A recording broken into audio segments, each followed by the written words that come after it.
Finally made it happen. Khalilah Ali finally got you on the platform. It's an honor. It's an honor to have you on. For those who may not be familiar with you, can you let the people know who you are? Okay, my name is Dr. Khalilah Camacho Ali. I'm known mostly as the former wife of Muhammad Ali, but I have a lot of many accolades behind that sign. So you're going to learn a lot about it today. Yes, indeed. Looking forward to it. I'm excited for this interview. It's so much I want to ask you. I don't even know where to start. It's so much I want to ask you. You met Ali at 10? Yes, sir. 10 years old. He was 18. And he visited the Muslim school in Chicago. He was out in Florida, Miami, and he ran across Malcolm X. Well, one of the brothers said, "Come see Malcolm X, man." He said, "But he's in the ghetto. Ain't no Malcolm X in no ghetto." He said, "Yes, he is." So he followed the brothers to see Malcolm X. He said, "Man, who taught you, man?" He said, "Who taught you?" He said, "The Honorable Elijah Muhammad." He said, "Well, that's the one I want to meet." So then he made it his business to come visit Chicago uh, to see the empire of the Honorable Elijah Muhammad with the all black businesses back in the 60s. We had restaurants, we had supermarkets, we had barbershops, clothing stores. You name it, Muslims put it together with their own money. They didn't ask nobody anything. We just pulled all our money and resources together and made our own community. And they were saying self-help is the best help you can have. And he was impressed. But when he wasn't really impressed until he ran into me. So what happened was, one bright, beautiful day, I'm always active in school. I was very active. I was very positive. I had high confidence, like way up to here. And while I was working on the bulletin boards in the hallway in the school, I heard these sound like gladiators walking down the hallway. I was going, wow, these sound like gladiators. What is all that noise? So I saw two brothers and my principal, Sister Christine Johnson, walking down the hallway. And I looked and I saw the handsome guy, which I presume was Clay, and the other one was his brother. But I didn't know who they were at the time when he was walking in the hallway. So when they made everybody go to the auditorium to meet this young person, and he got on stage and he said, "I am Cassius Marcellus Clay. I am 18 years old. I just won the Olympics in Rome, Italy, representing the United States of America. But in the future, I will be the heavyweight champion of the world before I'm 21. So get your autographs now, because I'm going to be famous." I go, what is this guy talking about? He got a slave name talking this mess, right? So he gave all the boys, the brothers, autograph, and then he went on the girls' side and gave all those autographs. And I'm standing on guard in front of the girls, and he walked up to me and said, "Here, little girl, I'm going to be the heavyweight champion of the world. I'm going to be famous. So here's my autograph." I said, whoa, whoa, whoa, whoa. I said, slow down. Let me read this. And I said, "Cassius Marcellus Clay, that's your name?" He said, "Yeah." I said, "Okay, the Cassius Marcellus, that's like a Roman name. Do you know what Romans did to people?" He said, "What?" I said, "Do you know what Romans did to people?" He said, "No." I says, and then this is the kicker here. It's like clay. This is like dirt. You mold. And as a Muslim, I said, "And you proud of this, brother?" He said, "I thought it was." I said, "Man, until you have a name of honor," I started tearing up the autograph, "until you have a name of respect. Matter of fact, until you have a Muslim name, you're not going to be famous with this. You take this back with you. I don't want it. You keep it." He said, "She told my name, man." She told my name. He said, "Brother, calm down. She's a Muslim. She's trying to teach you something. She teaches me a lot. She called me dirt. She called me." So he got a little upset. So somebody said in the background, they said, "Is she related to him?" they sound just alike. And then I said, no, I'm not related to that guy. And then he said, you sure? I said, I'm positive. He said, but he acts like you. I said, I know, that's weird, isn't it? So, because he had energy like I did, he was positive, confident like I was, because the kids knew me, they just didn't know who he was. He said, she told my name, man. She told me, it really upset him a little bit. He was hollering and screaming, and I took off. I just took off. That bothered him for a long time. He kept coming back. He said, where's she at? He said, man, you better leave that alone. She only 10 years old. 10? 10? She pretty tall for 10, don't you think? You say, yeah, but you know, that's Elijah Muhammad's Princess of Islam. You leave her alone, man. These girls are virgins. They don't talk to brothers. Well, she had plenty to say to me. She called me dirt, and that ain't cool. So that's when the target, the forehead, was right there. And every time he come to the mosque, he looking, where's she at? And that's how we actually met. And that was the impression I gave him. And it threw him off a bit. So that's how it started. 3 years he was going back and forth to Muhammad's Mosque in Chicago. He started hanging around Muslims. I mean, if you wasn't a Muslim, you would think he had joined them or something, because 3 years later, I was 14, and I heard on the radio, on the TV, Sonny Liston said, I'm gonna knock out that black Muslim. I said, oh man, this is not good. I don't like this guy already. You're calling us black. And so we ain't black, we don't come in colors. We Muslims, just Muslims. And I didn't like that at all. So I told the kids, I said, look, if you see Clay come back up in the school again, y'all let me know when he comes. Because I got something for Sonny Liston, because I don't like him. So, and then one of the kids said, Cassius Clay's back in the school. I said, somebody give me a piece of paper and a pen real quick. And they gave me a brown paper bag and a pen, and I started writing this poem for Sonny Liston, because I learned that he was doing little short liners, little short poems. When he fight people, I started learning about him. And he said he would knock out you, Archie Moe out in the floor. He'll send you to heaven in 7. These little short poems, right? I said, I got something for him. It's going to be long. So I was upset with Sonny Liston. So then I finally saw him, and I said, come here, like that.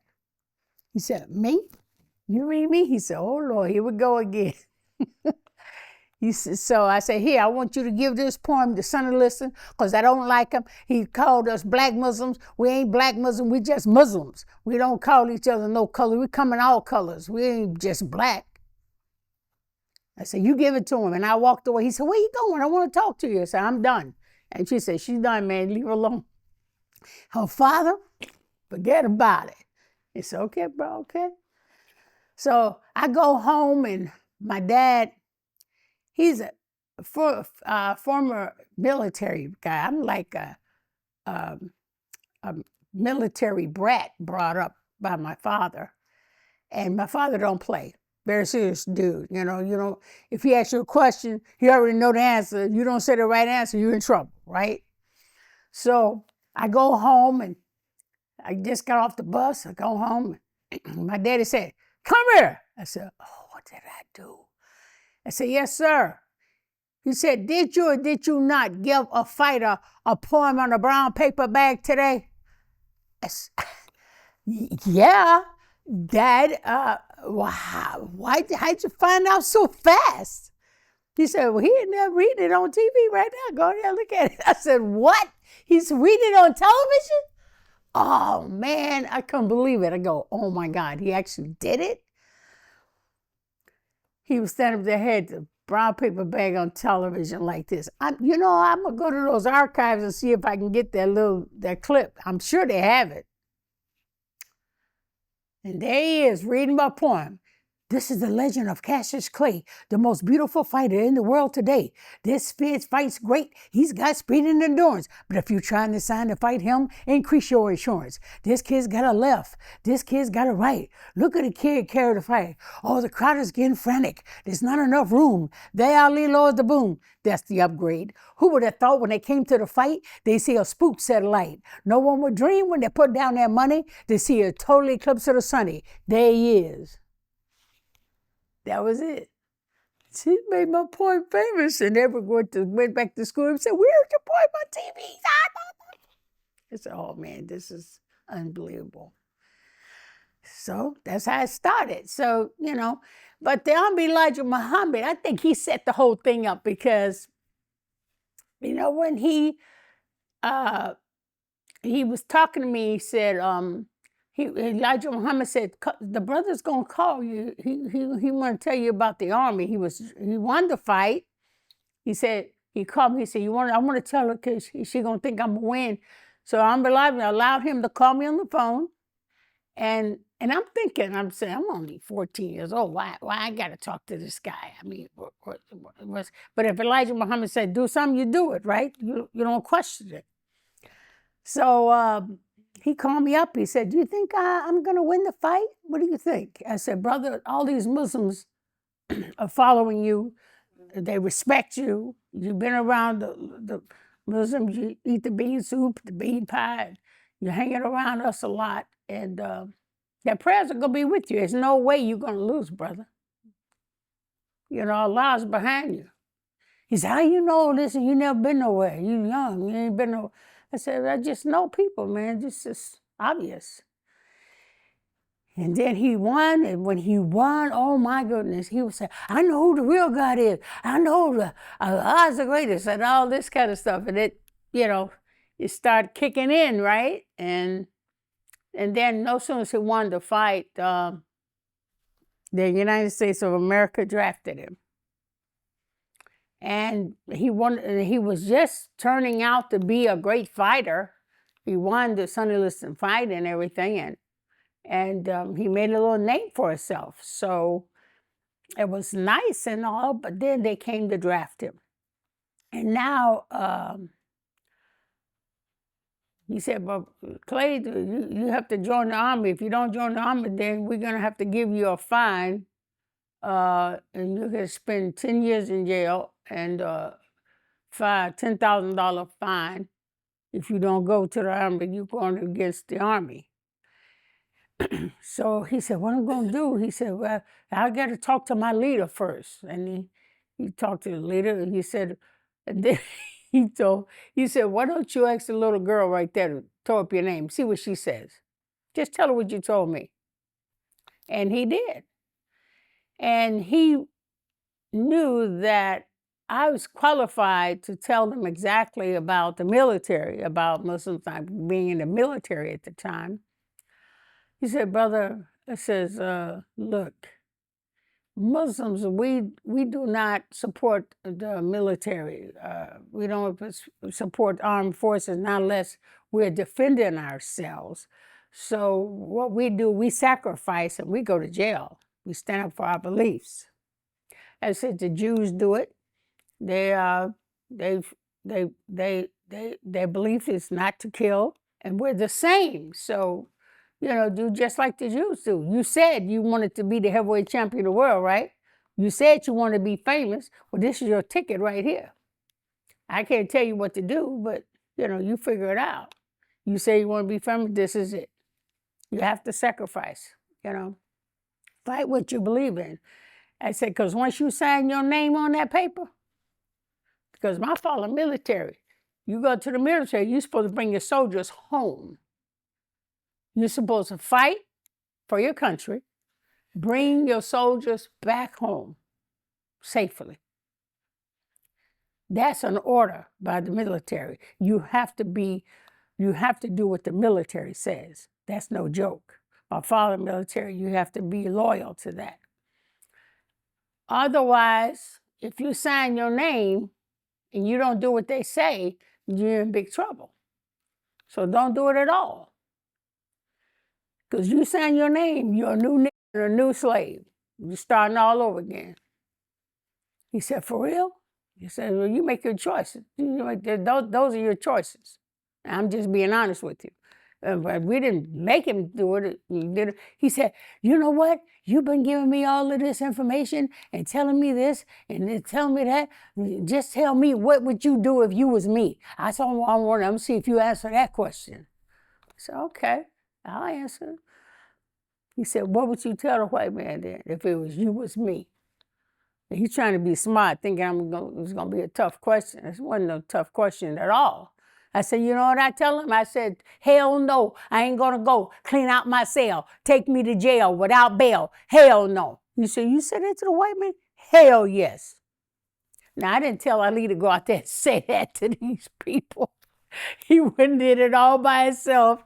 And Cassius Clay was, he meant it. He just went out and I said, oh my goodness, I created a monster now. He's going by telling people what I say. So that's what made our connection even better. I was 14 years old. I was taller, filled out a little bit, looked like a little young lady, right? So then all that time, then he did exactly that. So I was very proud of him for what he did. And we all was praying for him and everything. And then he said, I need a new name. That little girl still calling me Dirt. I need a new name. He said, well, we're going to give you Cassius X. We said, no, I can't have that. He said, well, you come back later and I'll give you a name. And he ended up giving them my father's name. My father's last name is Ali. And that's where the Ali come from. When my father was name given to him, that was the Ali family. That was my father's name. So he said, if you end up marrying this girl, you got to take her name. She can't take Clay. She Muslim. She can't take Clay. She free. So he had to take my name before I married him. In order for, he wanted a name anyway. I kept calling him Dirt. So he was kind of tired of that. So, and that is the spiritual connection that we had. It wasn't like boyfriend, girlfriend, nothing like that. It was just, a fan helping him with the knowledge of Islam, helping him with the knowledge of civil rights and standing up for our religion and standing up what we believe in. And then he ended up marrying a young Afro-American sister, but which I was really happy that he did, because back then a lot of black men who became famous or rich or wealthy, the first thing they would marry is a white woman. And I just thought it was just better, for him to marry his own kind, back in those days, And, but I saw that I found out that she, her lifestyle was not the lifestyle that would come around to Islam very well. And so when that didn't work out, I said, you know what? I'm going to help this brother. I'm going to stand by this brother's side. Because what I saw in him, to be a Muslim, he would be the greatest man of all times as a fighter. I could see that. I saw what you guys see him as today. I saw when I was 14. I saw what he could be. And so I stuck by him. And then when I became 16, he kept coming back. And on my book here, we have a book here. I'm sending this back for you, bro. I'm signing this for you, and I'm sending a book. And this little book, it took 40 years to write this book. It was not easy. It was really tough. And it's called Undefeated. It's called The Untold Story of Forgiveness and Healing. And it took me a long time. And this was the family, the legacy that we built together. I not only helped him with the Ali legacy, but But I also, I wanted to be an architectural engineer instead of going to college. I got married. So there you go. So since I didn't go to college, I stood by him and helped his career. So my campaign, being married to him, was to get work for him because he was in exile. He couldn't fight. So I would write college lectures for him to lecture in colleges and things like that, or go to a fight. And back in those days, when they would have big fights, they would introduce big star fighters in the beginning of a fight. I don't think they even do that anymore. But I asked him, I said, what would it cost if I would bring Muhammad Ali to Caesar's Palace so he can introduce himself? He said, $5,000. $5,000 in 1960s, it was like a lot of money. So I would take him around and have him prepared to go up there. And then he said one day when he was in Vegas, he said, I got to go to the bathroom. I'm just got through doing this. So the guy said, take you and your wife by this hallway behind the casino. There's a room that you could go right in there, go to the washroom, and then when you finish, you can go to that elevator and it'll take you directly to your suite. So I'm standing there with my little Instamatic Kodak camera, and I see Elvis walking down. I said, oh, Elvis, oh my goodness, stay right there. I want you to take a picture with my husband because I don't know if he's taller than you or you're taller than him because I love your movies and everything. He said, well, where your husband at? I said, he's in the bathroom. And no sooner as I said that, Muhammad comes out and Elvis says, I love this guy. Oh my God. And they started, I said, Elvis, the picture. So Elvis told Muhammad, man, your wife want to take a picture. So he stood in the back of this beautiful brocade wallpaper, and I took a picture of Ali and Elvis together. And yeah, Ali is taller than Elvis. So I got to meet a lot of celebrities. Ali used to always draw a lot of people to him, like Frank Sinatra and Count Basie and Duke Ellington and, the Rat Pack. I knew all of them, and all we did was hang around them all the time, and they would take care of us, And in the meantime, we were still waiting to get his license back. It took 3.5 years. Ali suffered. Now, Ali didn't suffer by himself. We as a family suffered together. But we kept on the road. We kept doing something. Kept with the campaigns. I even designed a training camp for him, made out of log cabin. It was my design.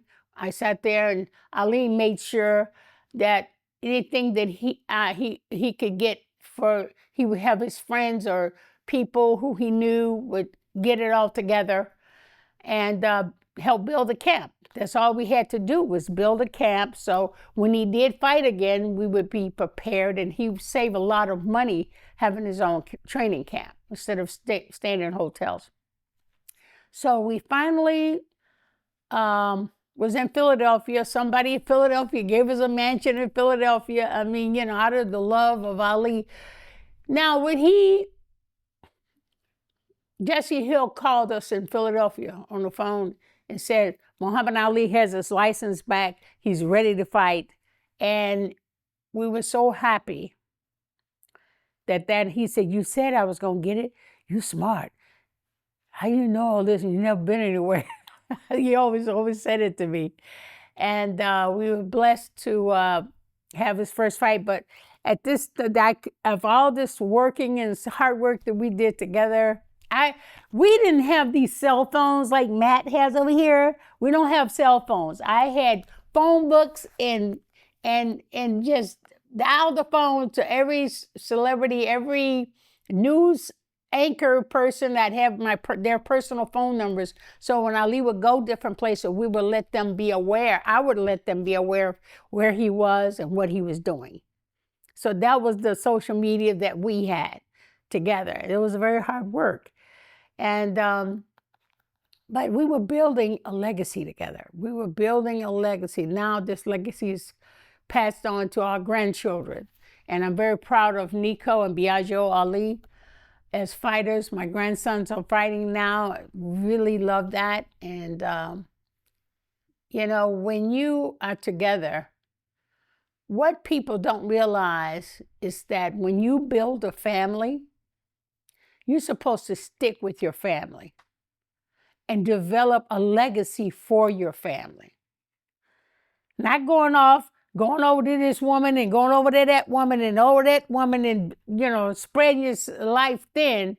Be loyal to your families. Build your legacy. And Ali was satisfied, so he kind of went a little off track. But, you know, men are going to make mistakes, right? Nobody's perfect in this world. So I decided to divorce him because he was off track. And I wasn't going to allow this kind of behavior around my family. So I had to divorce him. And I said to him, I said, you know what? We have a family and a legacy here. And whether you know it or not, whether you're satisfied with your issues or whatever your issues are, we're going to be friends and we're going to raise these kids and we're going to put all that stuff behind us. But you're not going to be disrespectful to me and my family. So I got to let you go. But in saying that, this is what the book of healing is. We have to forgive each other, you know, support each other in what is important to our families without all the rigmarole. You see what I'm saying? So we have to build an essence of a family together. You know what I mean? So that's why I want to say to some of the Black women today, when you have children by these young men, you're using the children as weapons against the men. And these men have to be in your children's lives. The men need to be around their fathers. They need to grow up together and learn things together. And this cussing and calling each other B words and everything like that, that is not good. And we should stop cussing at each other and start using our intelligence to speak correctly toward one another. And we're arguing and fighting. When two people are divorced, they're free to do whatever they want to do. So where's the animosity there? You got your freedom, she got your freedom. Why is it animosity? There should be no animosity. It should be kindness, forgiveness, and understanding. And our women need to calm down. You don't be calling your men dogs and all of this kind of rigmarole and all this and fighting with your children against the fathers. This is wrong. This is absolutely wrong. And then they should not ever call a man. A man was made to be your protector and provider and your partner in life. If you can't get along, you just can't get along, and you just suck it up, forgive each other, let them go their merry way, and be decent and respectful to one another. And the women are the most powerful species in the world. You know, they can control any thermostat anywhere. And so, watch out for this one. Art of Dialogue. Mama Ali's coming out with a podcast, God willing, real soon, called Mama Ali Speaks. And I'm going to be addressing these women for these particular issues I'm talking to you today about. You was telling me earlier that at one point you had to pull out a knife on Ali, a steak knife. Oh, this is the thing. See, this before all of that, what happened was after we did all this and started making out, he was seen going with another woman while I was married. And this is not good. So Muhammad Ali what he has grown out to be. He's like an elephant downtown New York City. You cannot hide when you're doing wrong things. You cannot hide when you're being, facetious and flirting with other women and all of this kind of stuff, and going with other women. When you get to his status, there's a way of being discreet, if you know what I mean. Yeah, but he can't be discreet when he's Muhammad Ali. He's too huge. So your little playing days are over, bro. You should have did that back in the day. Your playing days are over. You cannot be playing around like that. You have a family. There's a legacy, and the children we have to govern ourselves with respect. And it was the worst thing I've ever seen for him to do that publicly like that. And I told him this is not good. And he had a lot of flack because of it. But you know what? And I know everybody saw it, and it was very embarrassing. And I took it for so long, and then I had to just let him go because he wasn't trying to get better. So I had to let him go. If a woman let's allow a man just disrespect her, disrespect the family in public like that, then that woman is not being true to herself. So I'm not going to allow that to happen on my watch. It's not going to happen. So I had to let him go. I had to let him go. Yeah. It was not something that he would stop to do. He refused. He said it was too late. He had promised them this. And I said, look, you promised me, first of all. And I'm not gonna allow that.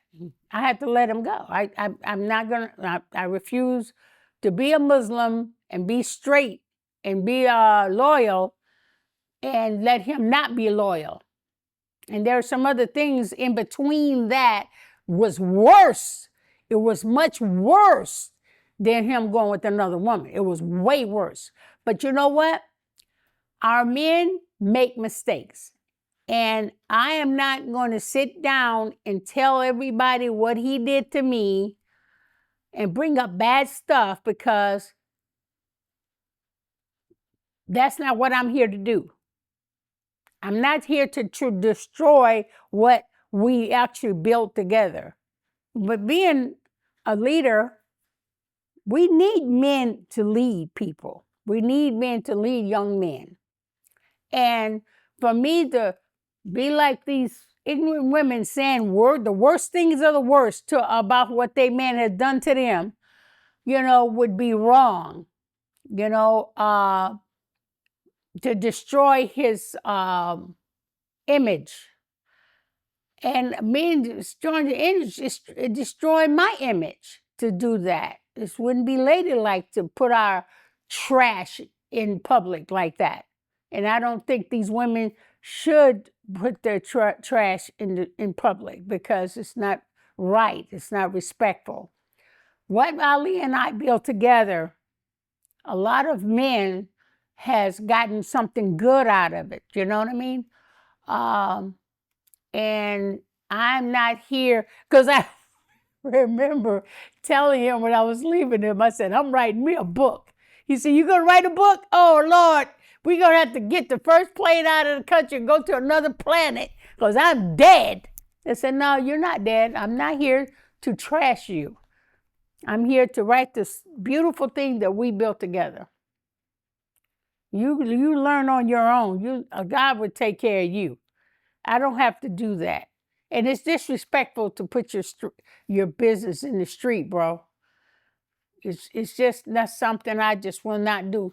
What he did that everybody saw was bad enough. So I'm not gonna put salt on the wounds, if you know what I mean. That's not our place. You know what I mean? So I'm not gonna put any dirt on this young man. He was out of line, but look, I calmed down the waters. We stayed friends with each other. And the women who disrespected themselves being with my husband in public, if they think that was a nice thing to do, let them enjoy that all they want, because it's just not cool to put your trash and your laundry in public like that. It's not the right thing to do. We have to get over certain things and move on, with your world and the life. And to this day, before he passed away, we became friends. We understood each other. He understood why I did what I did, and that's just the way it is. And we were happy about it. And we stayed friends until he passed away, and he got this crazy disease after that, and it made him very sick, and it hurt me to see how hurt and sick he was. That was bad enough. So, you know what I mean? God punishes all. In the end, we all get punished by God. So, and I still stuck by him, even during those days. It was kind of hard. I was hoping that he would straighten his life out, but he wasn't ready to do that. He was satisfied. When a person is satisfied, I'm climbing up a tree and I see he want to get off and sit on a branch, and he don't want to crawl no more because he got what he wanted. He got his freedom. He got his stardom and all that. So it was nothing else. He thought there was nothing else left. But I saw more in him than he did, and I guess he just gave up. So, I like a man that's ambitious. I like a man that wants to have it all. I mean, you just keep going on and be a better person, and just make yourself a better person so you can help others and everything in your lifetime, and do the right thing so you can have a connection with your supreme being, so you can be a better person. So when you die and you go to your creator, you want him to set you in paradise. You know what I mean? So I guess he didn't see that part. So it's okay. We have 4 beautiful children, and they were all beautiful. My grandsons are fighting. Now I'm back in the sports world back again, and it's a good thing. Let's look at the good side of it. Let's look at the grand side of him. By nature, he's a very kind person. He loved children. He loved older people. He has a compassion. He has compassion for the elders and things like that. He has a good heart, And sometimes you just go by the wayside and do what you're gonna do. And I gave him his freedom to do whatever he wanted to do. He's not going to include me. There you go. When Ali boxing license was suspended, and I know he was going through some financial issues, who were some of the people that was looking out for him? The hard times? Well, Frank Sinatra, first of all. Frank Sinatra, his family, he loved Muhammad. He would ask us to go up to New York City with him and wined and dined at beautiful Toots Shor's restaurant in New York. We met Louis Armstrong, Marian Anderson. I met a lot of people of history. H. Rap Brown, we knew he was talked about. He was on the FBI list, so we couldn't be seen with him. So one evening, we was in the hotel, which Frank Sinatra, he had his suite right next to ours. He paid for everything. Frank Sinatra paid for everything. And he was amazing. He didn't see any color at all. And all he would hang around with be Count Basie, Duke Ellington, and all these great Black musicians. He just loved them so much. And we had an incident with Frank. We was in Miami Beach. And instead of us going on the beach, black people wasn't allowed to check in the hotels in the 60s. And even Frank had Ella Fitzgerald, Sammy Davis. They couldn't even check in the hotels, and they were entertaining on the beach. So one day, anybody who was anybody, famous singers or whatever, they would go to the Hampton House and stay at the Hampton House in Miami on 27th Avenue and stay at that hotel, okay? So one night, Muhammad and I and my little girl, Miriam, she was the baby, we had our room at the Hampton House. Frank comes over to the Hampton House in the limo with him and his open act, Henry Youngman, a big white guy that played violin and he did comedy. And he came over in the limo and he says, I'm going to go on the bus with y'all. We're going to all go on Miami Beach and y'all going to hear me singing Miami Beach. So you took Frank Sinatra, Frank took Ella Fitzgerald, Sammy Davis, Dean Martin.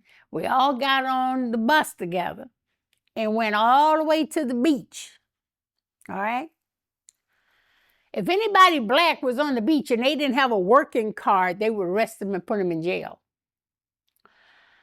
So we went out there and we went into this luxurious hotel. And Frank sat all the black people in front at the arena, the little auditorium. And Frank got up there and says, you know what? Y'all paid for me to sing tonight and you filled up all the seats, but all of these seats here are going to be with the black people that came from Miami. And I'm just here to let you know I am not singing on Miami Beach no more. So everybody give all the money back until you check these black people in this hotel. I ain't singing. I'm done. And he got on the bus with us and went right back to the Hampton House. Before we even got to the Hampton House, they sent a car to meet Frank back at the Hampton House saying they can check in the hotel. All black people can check in the hotel. They lifted that law within less than 24 hours. The chairman of the board has spoken. And Frank says, and I'm going to go to Las Vegas and I'm going to do the same thing. And nobody better not say nothing about it because otherwise I'm not going to sing at no hotel until they stop. Now I saw that live in living color. That man was one hell of a guy. He should have been president of the United States. I saw history being made that night. That was amazing.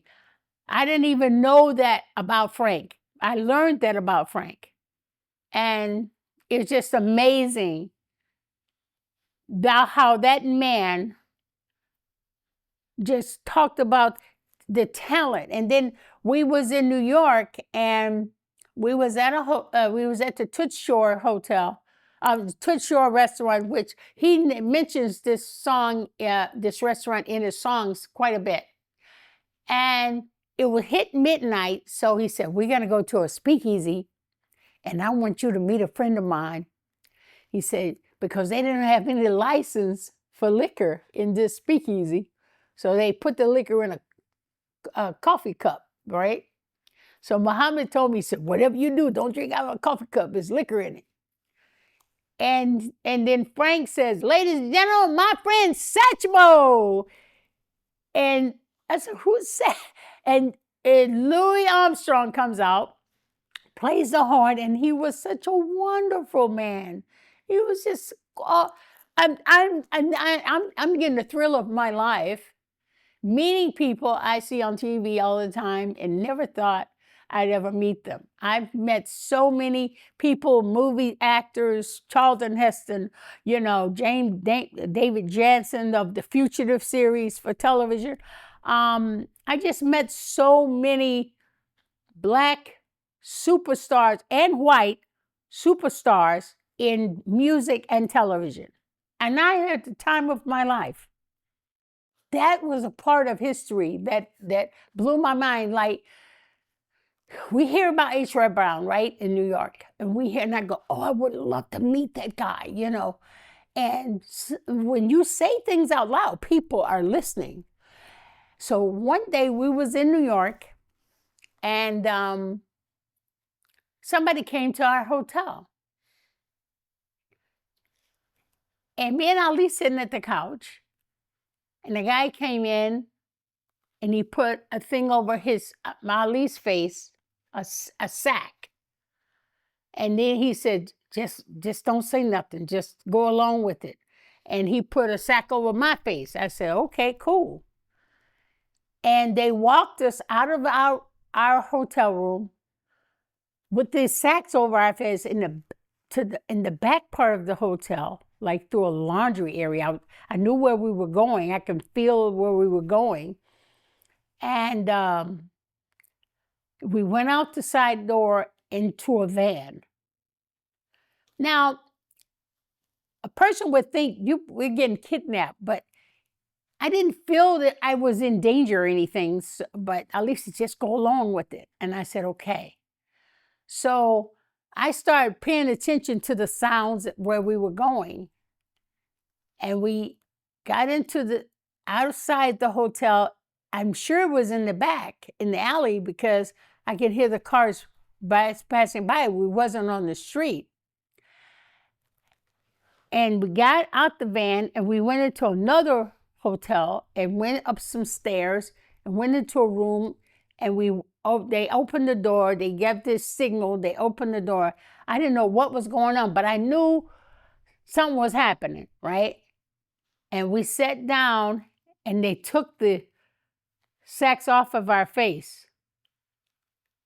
And lo and behold, I'm sitting right in front of the H. Red Brown. I'm going, oh my God.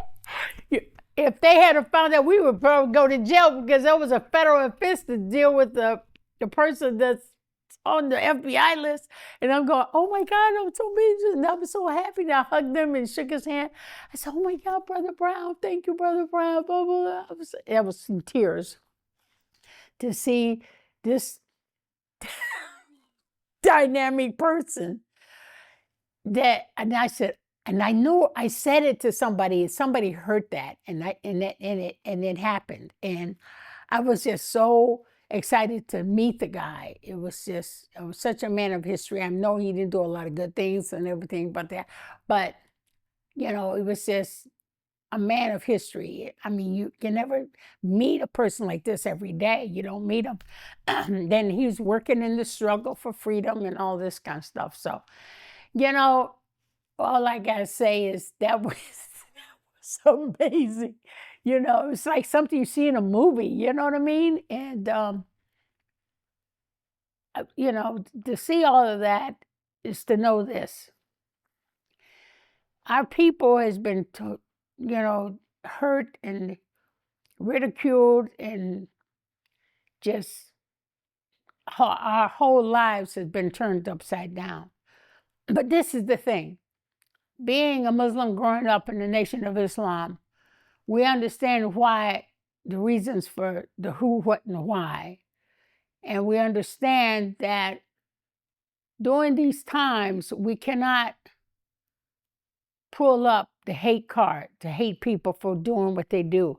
People do what they do because that's life. And we have to fight our way out of a paper bag to fight for truth and justice. Our religion has taught us never to protest in the streets, because when you do that, you're protesting, you're actually breaking the law going in the streets in the first place. So that's why the Honorable Elijah Muhammad never did any protests in the streets and stuff like that, because you don't want to break one law to make freedom for another law. It's good to have protests, but not with anger, not with hate. And, and we have to learn that two wrongs don't make a right. And that's true. Because you can actually free yourself and make the laws with the pen. The pen is mightier than the sword. We need to go into Congress. We need to be in the Congress. We need to be in part of the legislature. We need to fight for our rights and everybody's rights, not just ours, all of people's rights. And so that's why I say you can do more with the pen than you can with the sword. How was Ali and Elvis' relationship? He was amazing. This man, Elvis. So we went, when we got to, remember I told you we went there and I got him to speak and present himself in front of a fight. That particular day when we met Elvis that day in that hallway, well, we went to bed that night, okay? And somebody's knocking on the door, 3 o'clock in the morning. And I was, who that knocking on the door? I said, I don't know, I go see. So I goes to the door.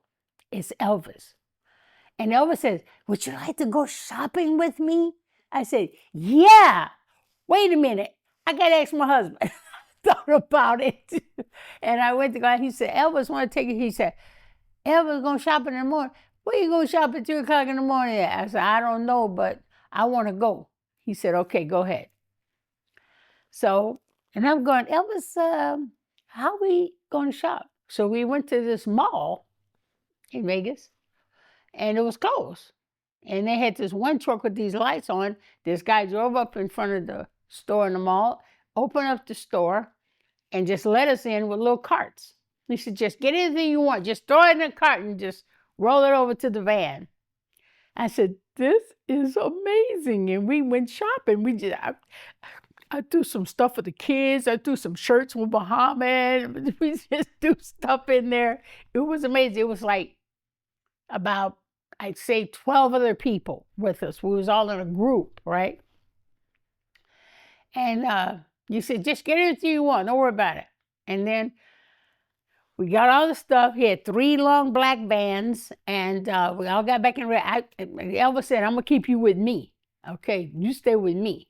Because I'll leave. Well, I don't want Ali said something happened to you. You with me. So we went back to the hotel. By the time we got back to the hotel, it was, we left around 3. We came back about 5 in the morning. You know, it was still kind of dark. And I guess another 45 minutes, the sun will start coming up. So we went back to the room, and when he got everybody out the van, he gave this little necklace to all of us, all the women, little clouds with a little lightning bolt going through it. It said TCB, take care of business. And we all got those necklaces. And he says, I just wanted to share my time with you guys. And it was amazing. And I told Ali what he did. He said, really? He did that? That was very nice of him to do that. So a few weeks later, he said it was very nice for him to go. Now, this is when he was in exile. When he was out of exile and he was fighting again, Elvis had us come back to the hotel, and he presented us with a his and her robe with jewels in it. He gave me one and Ali one. But Bundini ended up stealing mine and sold it. So that wasn't a good thing. He was going through something. So, no big deal, you have that. Everybody has a little thief in the group. Every once in a while you run to a few thieves, But, and something like that, I got to know Elvis real well. I've always known people who I've seen in the films and everything. Even after that, I met Ray Bradbury, Cesar Romero, a lot of old people, Lee Strasberg, people like that have always been very kind to us and very respectful to us. You know what I mean? You know. So I've had a time of my life, really. You know.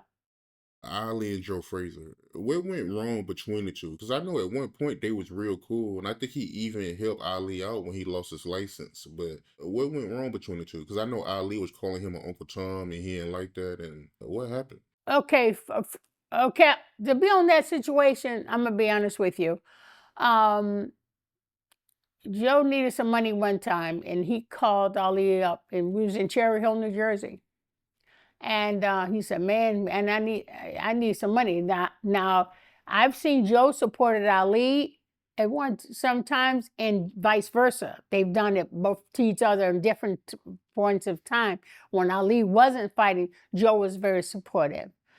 But this is the thing: Joe and Muhammad Ali has never hated each other. They've always been kind to each other. They've always helped the community to get the boys off the streets with the gangs and everything. They've done this several times at different intervals. Ali have taken me over to Joe's gym to see and his family in Philadelphia. And I got to know his family. We knew each other. We knew each other's families and the boys. And there was never any animosity against the two. I know they used to put on a show, and make it look like that's just to sell tickets, bro. But they never had any animosity seriously against each other. That I know for a fact. The animosity and all of that hoopla is for the fight. It's to draw attention. The only thing that I disagreed with Ali was when he would start fighting his sparring partners. I said, do not ever fight with your sparring partners because they want this better than you and they know your weaknesses. Don't do it. And he didn't listen to me. So there you go. I told him, do not fight Larry Holmes. I've been feeding Larry Holmes for many years. Larry Holmes was Ali's sparring partner. We had Larry Holmes living up there in the Deer Lake, Pennsylvania, one of the cabins. And he was the fastest guy that he could train with because he was fast and he was good for Ali. But I told him, do not fight with your sparring partners. Don't, like Jimmy Ellis. Jimmy Ellis, they grew up together and they gave them that chance. He always give them the chance. And I totally disagree with. And when I see them fight with sparring partners, I don't even go to the fights because I do not like to see that. These people inspired by Ali, and they actually want to whoop the guy because they think they're so cocky, they know his weaknesses, and they can take advantage of him. And I have always disagreed with that issue. And he just never listened. So there you go. Yeah, I ain't like how he fought Larry Holmes at that stage in his career. His health was declining, and yeah, that wasn't cool at all. I mean, because they're stupid. People, it's about the money. It's about money. It's not about anything else. It's about money, and Ali allowed it to happen because he could say no. He could say no, but he's cocky.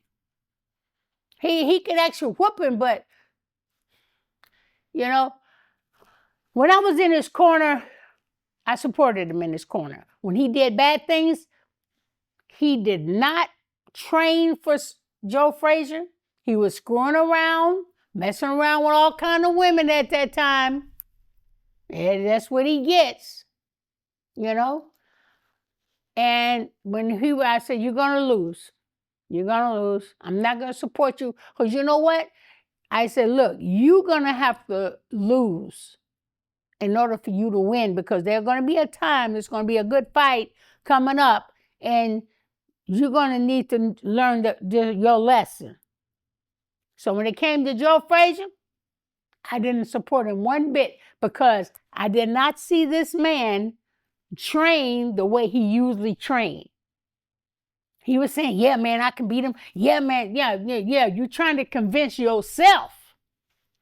So we even got in an argument about it. And I had to put him down a couple times. Yeah, oh yeah. Oh yeah. What was the argument about? So what? You wanna know what happened? You wanna really know what happened? Okay, I'll tell you what happened. All right. So we was in Rockman's car and we was going to see the movie Blazing Saddles. This is during the time he was supposed to be training for Joe Frazier, right? And so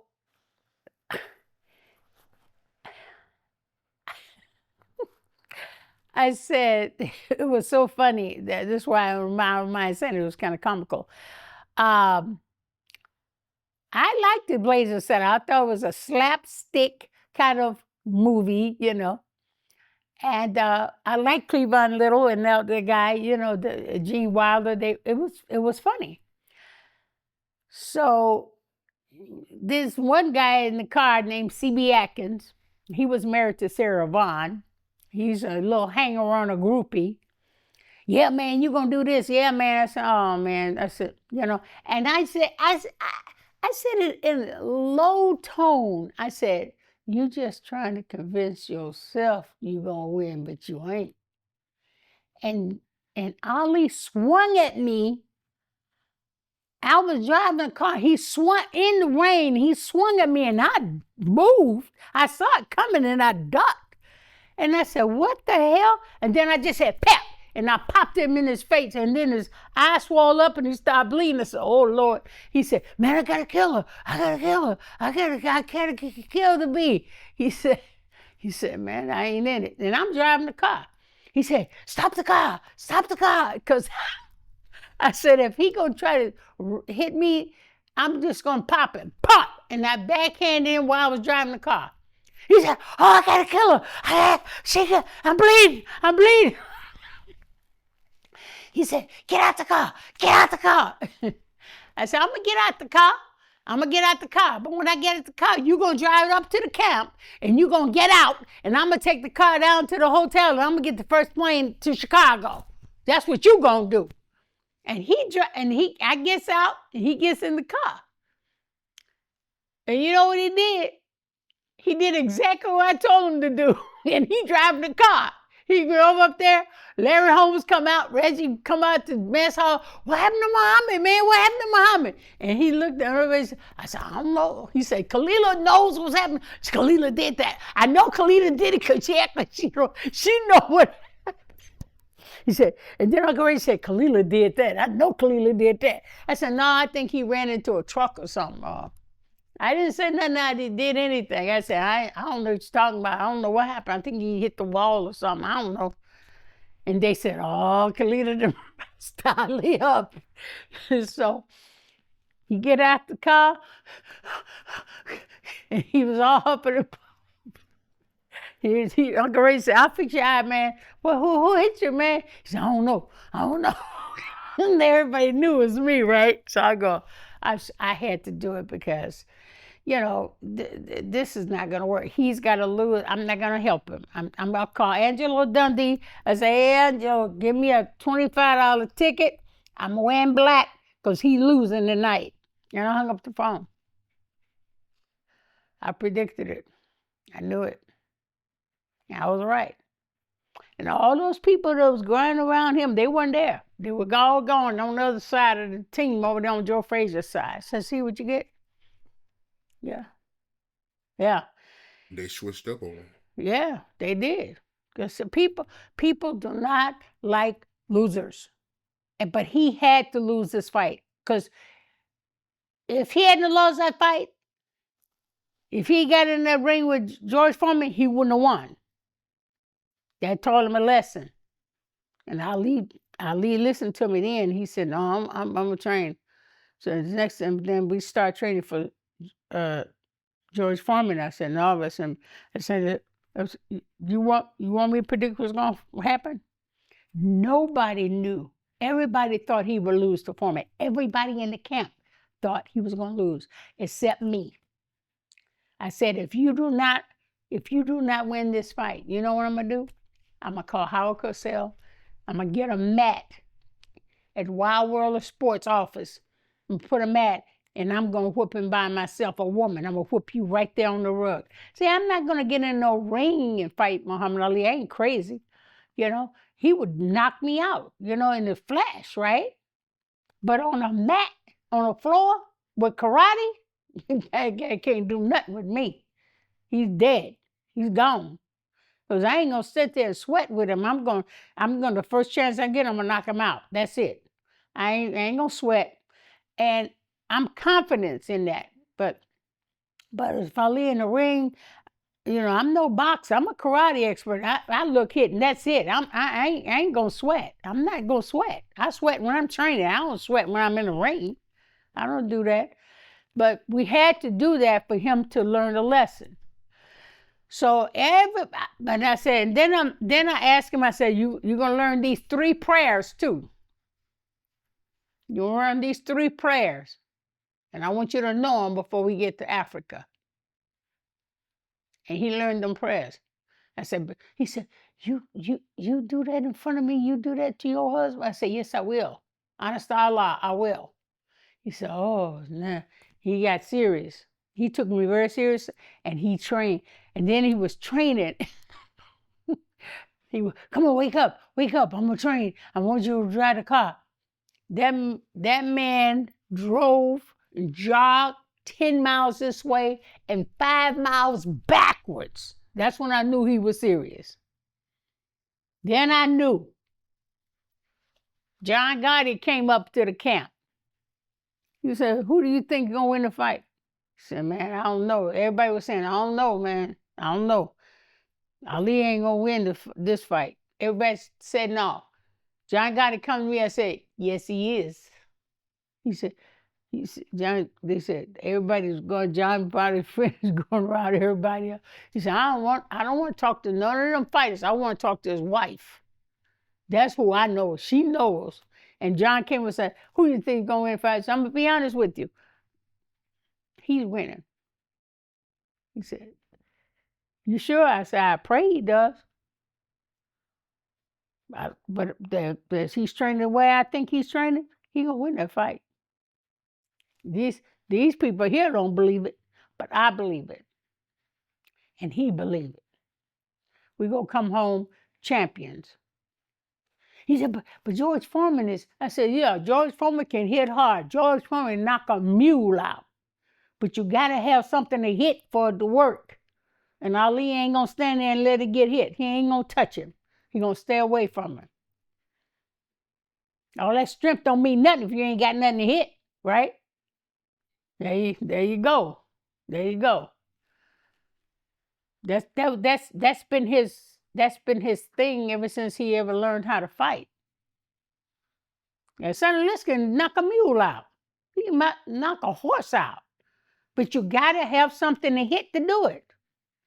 That's why he was able to knock him out. You know? He ain't gonna stand there and let him hit him. You just dance around to keep dancing. That was what he was good at. That's what Ali was good at it. I mean, out of all the fighters in the world, when I saw Clay, I knew he would be the greatest.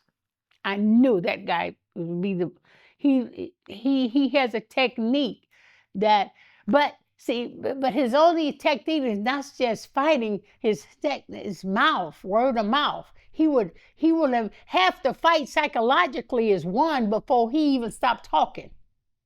Psychologically, he wins the fight. He'll always be a great champion to me. I don't care what nobody said.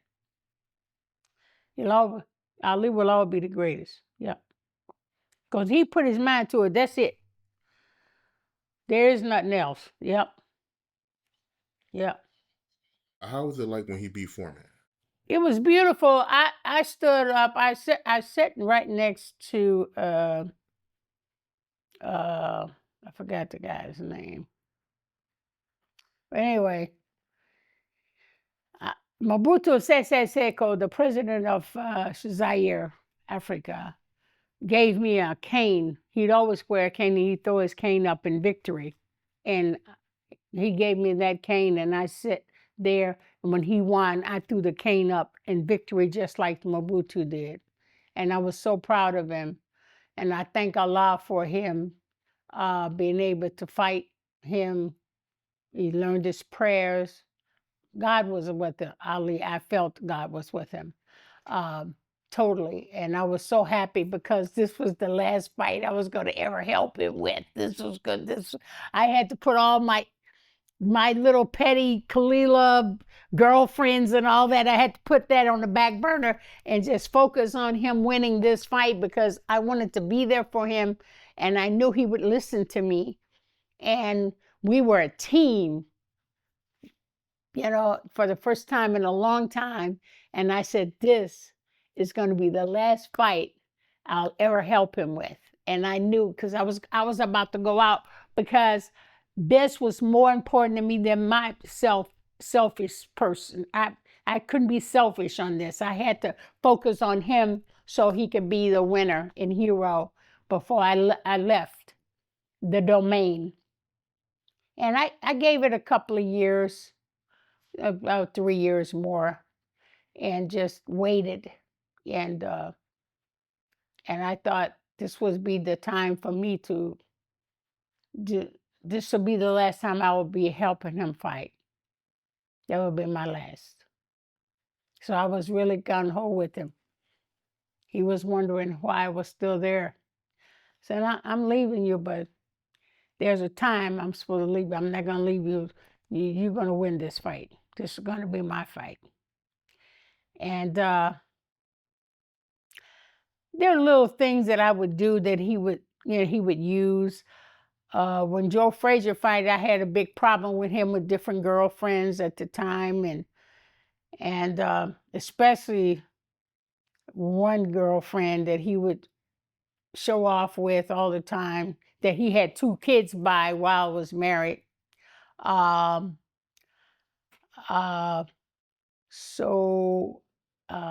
was I going to say? I'm trying to see how to say this. So he was had some couple of girlfriends and everything, and Joe Frazier, I told him if I see this woman at the fight, I will kill her. And I was going to say, I'll kill her. So you better keep her far, far away. Yeah. Sounds like he went to another level with the cheating. Oh, went to a whole nother level. Because I wouldn't say anything. I just, go ahead, do what you got to do. Yeah. When I was in Manila, Malaysia, he would have me 2 nights, and then he would use his other girl and have her 2 nights, and we would stand in the same suite. I just want to see if he did it. And he did it. It's okay. But then when he did that, I just lost face with him. The love, the real deep love I had for him was gone. It was gone. The only love I had for him was the children and what we did together, building the legacy. That's it. So, yeah. Yeah. The thing about Laila is Laila looked more like me than all my kids. So everybody thinks she's my daughter. And when it comes to Laila, she's got her family. She's putting her family together. She's building a legacy with her own family. And I respect her a lot. I respect her in a lot of ways. And I like what she's doing, her family, her children, and her husband, right? She's doing a beautiful job. And I respect her for doing a beautiful job. And she's cooking now. She's got a little spice. I can't wait to buy some of them spices that she got for the kitchen. I know that because that food is beef. She be cooking that food on the TV, and Facebook. Man, I get hungry every time I look at it. And it's, she's a very respectful woman. On her other hand, her mother shouldn't have done what she did, publicly like that. That's just disrespectful. But, What did her mom do? She went with my husband when I was married. gallivanting all over the town and everything. And that was just a disrespectful thing to do. But, everybody gets their up and comings in their own way. So, it was a wrong thing to do. I don't understand how women could do that, because I would never do that to somebody's husband or something like that. I would never do that. How did you find that out? How did I find it out? He told me. Ali tells me everything. And she would just do it in front of us. She came and I said, you want her to be with me? Bring on up in here. And he did. I didn't think he'd do it, but he did. I said, how a woman can do that? How can she get the balls to even do something like that? I feel sorry for people like that. I do. I feel. So she was being seen out in public with him. Yeah. Yeah, everybody saw it though. Everybody saw it. Go read the books on Muhammad Ali, the pages. This woman went with his wife when Khalilah was married to Muhammad. He went with her. It's all in the books, written in black and white. See, you wasn't there when it happened. This was back in the day. But when it was there, it happened. Broad daylight. Everybody read it. You could read it in the articles. You could read it in the books, the pictures of her flirting with him and going with him, being seen with him when his wife is at home with his children. That was the worst pain I've ever seen me go through, ever. And for him to be stupid enough to do it in public like that, that took a lot of balls. I mean, I don't know how somebody could do it. I would never do that. I had no idea. So you two Nope. was still legally married, and she was going out in public with him. Yo, everybody saw it. Yeah, it's written. He says the Veronica going with Muhammad Ali's his wife and children at home, and she stuck by him for all these years. They didn't do it behind closed doors. They did it in public. You had any run-ins with her? Having run-ins? No, I didn't have no run-ins with her. I told her, come on over here. I'll show you how to get dressed. I was dressing just like me. You want to be dressed and decent? I'm going to show you how to get dressed. I wanted to help her. But she stood there and stood right there because he allowed it. So she said, I'm going to stay here. Now they're getting a divorce, and she's upset that he's going out with other women. Really? Oh, no kidding. Now you're getting what it feels like. Yeah. She divorced him because of what she was doing. Now I get it. Now I see why you make some of the comments you make about Laila, her mom. Yeah. Well, I just said that for a reason the first time, because everybody said, well, which wife is her? I'm going to tell you which wife I am, okay? And I did it. There you go.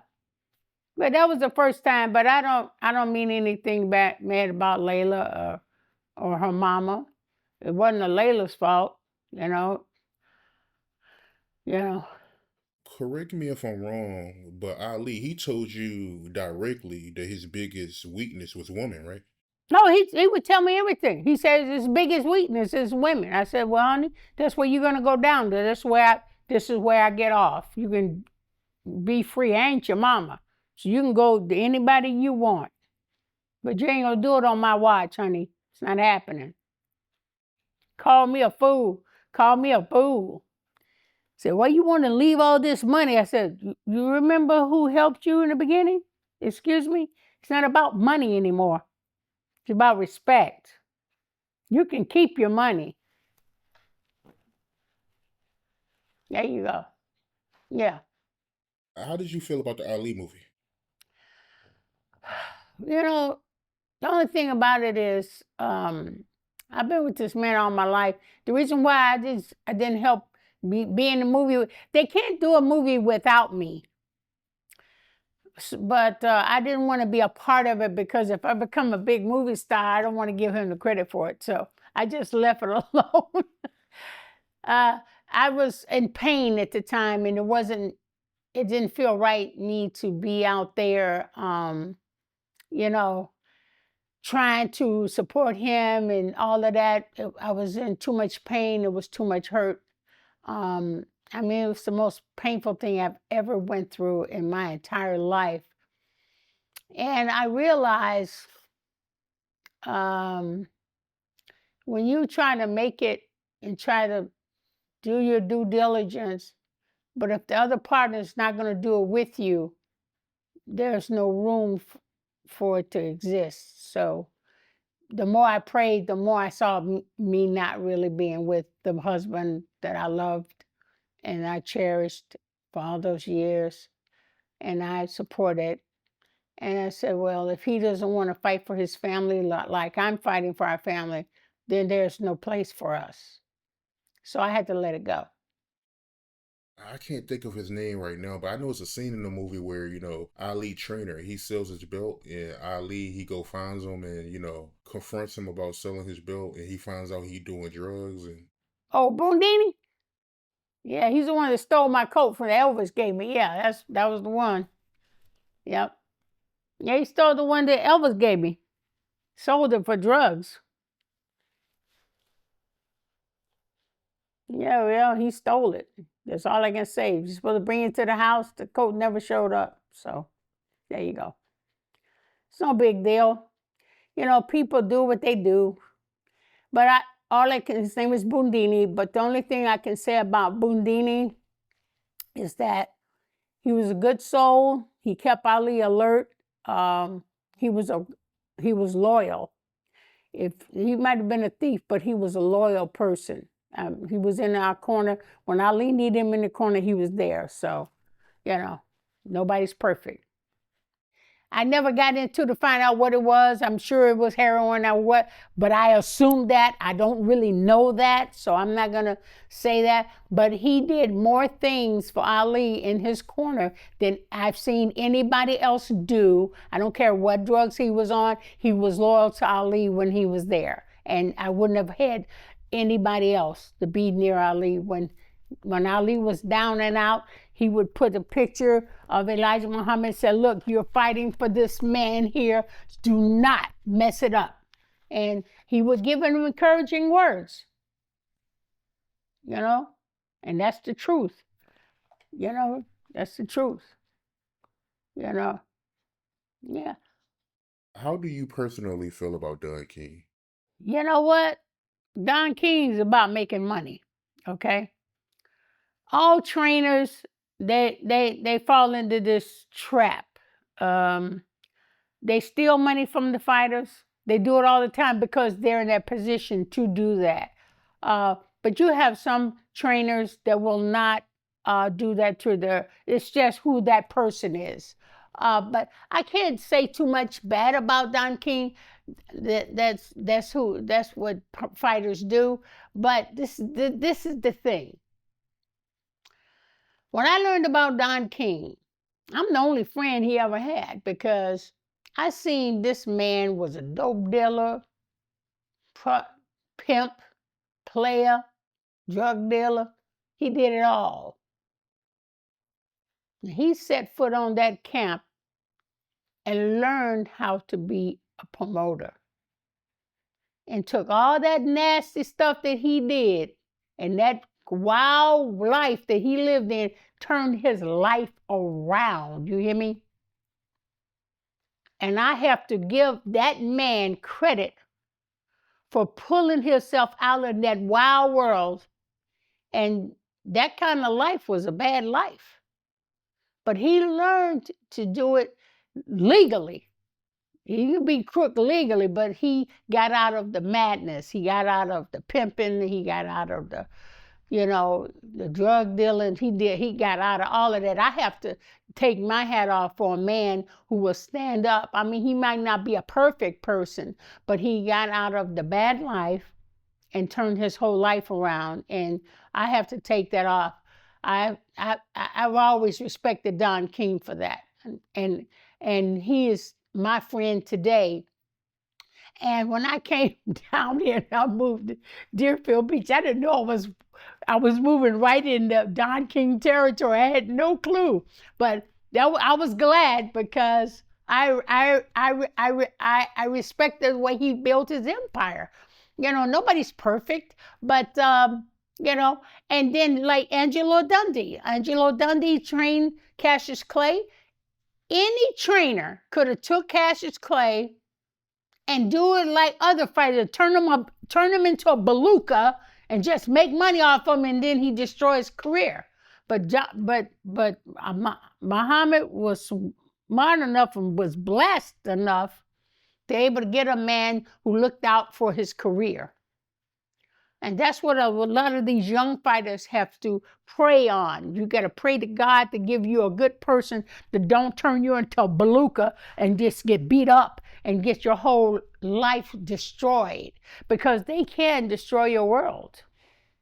So you have to pray on everything that you want in life and make sure God is on your side and you have the right people behind you, because that's what made Muhammad Ali a good fighter. He started in a racist state, Louisville, Kentucky, and he lost this. Somebody stole his bike, but this man, this white Caucasian named Joe Martin, Officer Joe Martin, said, "Look, you can go after that guy, but do you know how to fight?" And when he said that to him, when I met Mr. Joe Martin, I thanked him for leading Clay to a gym so he could learn how to fight first. The rest is history. So it wasn't everybody over there racism over there. Joe Martin looked out for him, that's for sure. But Don King setting up that Ali and Larry Holmes fight, that was disgusting. Even that Burbick fight, I ain't like that. Look, man, I didn't even go to it. I was against it. I didn't even go to it. I didn't, and he did it to his best friend, Jimmy Ellis. He did the same thing with him. He was his sparring partner before Larry Holmes. All sparring partners want to get a chance to beat the person that they train with, because they know what their weakness is. But they get greedy, and if they try you, all the fighter got to do is tell them no. But I'll leave. Like I say, ain't nobody perfect. You're gonna make a mistake. But I would never fight with a sparring partner, somebody I work with. No, never. Yeah. How was Ali and Malcolm X relationship? Okay, let me tell you something. When I grew up in the Nation of Islam, and I like the Honorable Elijah Muhammad would have me go to the house. When dignitaries would come to the house, he would make me serve the tea and coffee. But undercover, I was a security for his guests in the house. So I was Malcolm X security guard and Martin Luther King security guard when they came to that house. So me and Malcolm X knew each other well. And Betty Shabazz and I stayed friends, and she would call me from New York. She was a teacher, a professor in a college in New York. And every Wednesday, Betty would always call me, and we'd talk shop on the phone until she passed away. Malcolm was a very loyal Muslim. He was a very dedicated Muslim, and one of the best I've ever met or ever seen. Muhammad Ali and Malcolm were best of friends. I would like to get Malcolm X's camera, because he would take the camera everywhere. That I would love to see the film that he have in his camera. That's one of my wishes. Anyway, so I did secure it in their home and serve them when I was able to go to the house to serve. But this is the thing. Martin Luther King came in there. Martin Luther King said, "I want to ask you a question." I said, "Yes, sir." He said, "You don't just serve tea and coffee, do you? You do a little bit more than that, don't you?" I said, "Yes, I do." He said, "You're security, aren't you?" "Yes, I am." He said, "I knew it." I said, "You're a smart man." He said, "One day, a lot of women are going to be following you." I said, "That's nice. Thank you very much." Thank you. I had no clue what he was meant by that. So, but that was my experience with Malcolm X and Martin Luther King, and we became good friends. And I think they were just amazing And Martin Luther King was a very young man. He wasn't even 30 yet. But he was so nice, and he's so smart and sharp. He was very sharp. And yeah, so, then Elijah Muhammad, was a great person. See, when Elijah Muhammad tell you something, you do it. You don't ask why, because it's a good reason. And when we heard about Malcolm X, see, we have laws and bylaws in the Nation of Islam. And if you do anything to make us look bad as a race of people, like disrespect anyone, whether they're black or white, they'll put you out of the temple for 1 year. They give you 1 to 5. If you go a whole year without breaking any laws, all right, then everybody gets that. Listen, so when Malcolm came out and said, "Chicken come home to roost," after the death of John F. Kennedy, that was a bad thing to do. That was very disrespectful. That was not something that's supposed to be coming from the Nation of Islam. That's disrespect.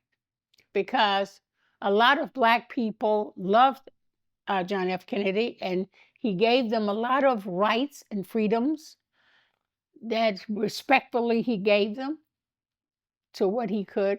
And to make mockery of him, that was just wrong. So he put him out the mosque, and we're not supposed to communicate with anybody that's out the mosque that's in bad standing. That's it. It's nothing personal. It's nothing personal. So we're not allowed to communicate with him. So it wasn't Ali shining away from him. It was that we weren't supposed to respond or communicate with somebody. And that's something that we do that it's not in our control. Even if it's your best friend, you cannot communicate. It's not that he disliked them. It's just he wasn't allowed to communicate with him. It's not that he didn't like him. And because there was a time that Ali did something and put me out. So when they put him out, the wife goes out too, because we're a hold. We're a hold. I'm half a person. My husband's the other half. 2 halves makes a whole. So if one person goes, the whole family has to go. You see? So it wasn't that he disliked them or disrespected them. It's just he just wasn't allowed to communicate with them in public. So, but if you did it without people knowing about it, it's one thing. But we really wasn't allowed to associate with them, and that's why people assumed he disliked them. No, he never disliked them. And I've heard the Honorable Elijah Muhammad say out of his mouth, told the followers, do not put their hands on Malcolm X. He's my favorite. He knows how to talk to the people in the streets. He knows how to communicate with them. And that's the truth. And we was all upset when he was assassinated by a CIA agent. What we know they did it. We know that they did it. They might have blamed some other people, but we did not do that. We would never kill our own brother. So that's right. Yeah. So that's the way they make you believe.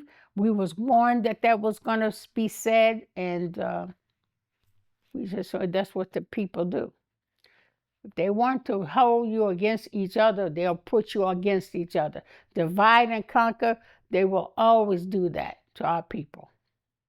To divide us and to conquer us. But this is the thing. With Malcolm, this is my opinion, okay? Malcolm was very loyal to the Honorable Elijah Muhammad. There's a lot of things that he did not like.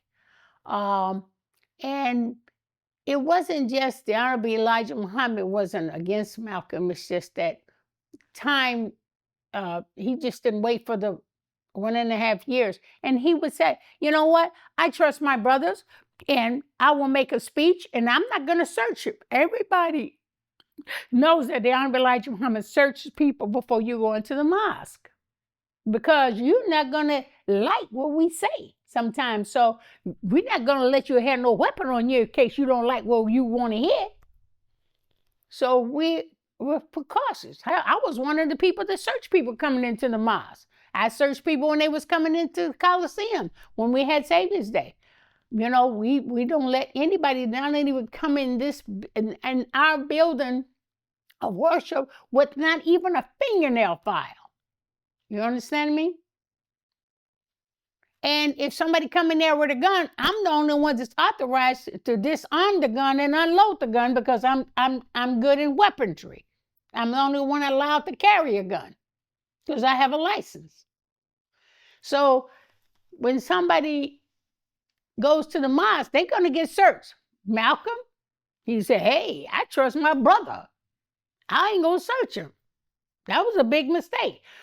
The white people was waiting for that. They've been after Malcolm ever since before he went to jail. He would take some white girls and rob people in New Rochelle, in the white neighborhoods up in New Rochelle. They was after Malcolm from get-go. But when he got under the roof, under the umbrella of the Honorable Elijah Muhammad, they didn't touch him. But once he found out he was out and he never went back, he was free game. Free game. That's the truth. Take me through the day that Malcolm X was killed.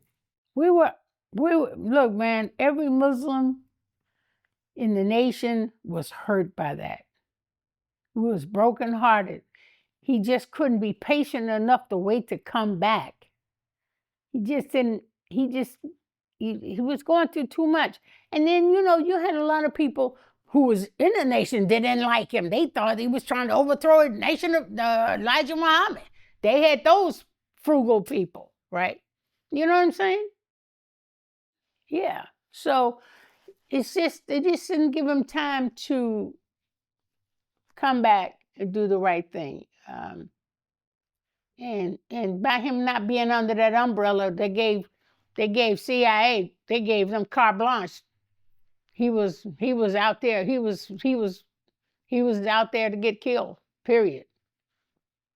Because people have been wanting to get him for a long time. Once you get out from under the roof of Elijah Muhammad, you full game now. You free game now. Anything can happen. But we all supported him. We all prayed for him to go to paradise because he was a good man. And today he's one of the most outstanding Muslims in America, who was taught by the Honorable Elijah Muhammad and respected by the Honorable Elijah Muhammad. And in the end, he didn't dislike the Honorable Elijah Muhammad. Yeah. What was Ali's reaction? He was hurt. It was hurt. Oh, he was hurt. Oh, yeah, Ali cried a couple times. He wanted to reach out to him so many times, you know. And he just couldn't at the time. He wasn't allowed to. But he still loved them. We both loved him. We both talked about him in good spirit, in good manners. And we know that he would, Allah would put him in paradise. We knew that. And never said nothing bad about him at all, ever. We were just following the rules. That's all. Yeah, I think he tried, but he wasn't successful because we weren't allowed. I think he might have could have taken it personally, but he just wasn't allowed. None of us were allowed. You know. But I kept in contact with, after his death and everything. Me and Betty kept in good contact with each other. She didn't have any animosity against us. after that. She never said anything negative. So we stayed friends. Yeah. She was a good woman, good teacher, good mother. She was a good mother. Yeah. Let me ask you, right? I want to go back to earlier, Sonny Liston. You brought him up earlier, so it made me think. How did he die? Because I know it's a mystery behind his death, right? Oh, the gangsters killed Sonny Liston because he didn't. Ali wasn't gonna take the fall, and he was paid and made to destroy Ali, and he didn't do it.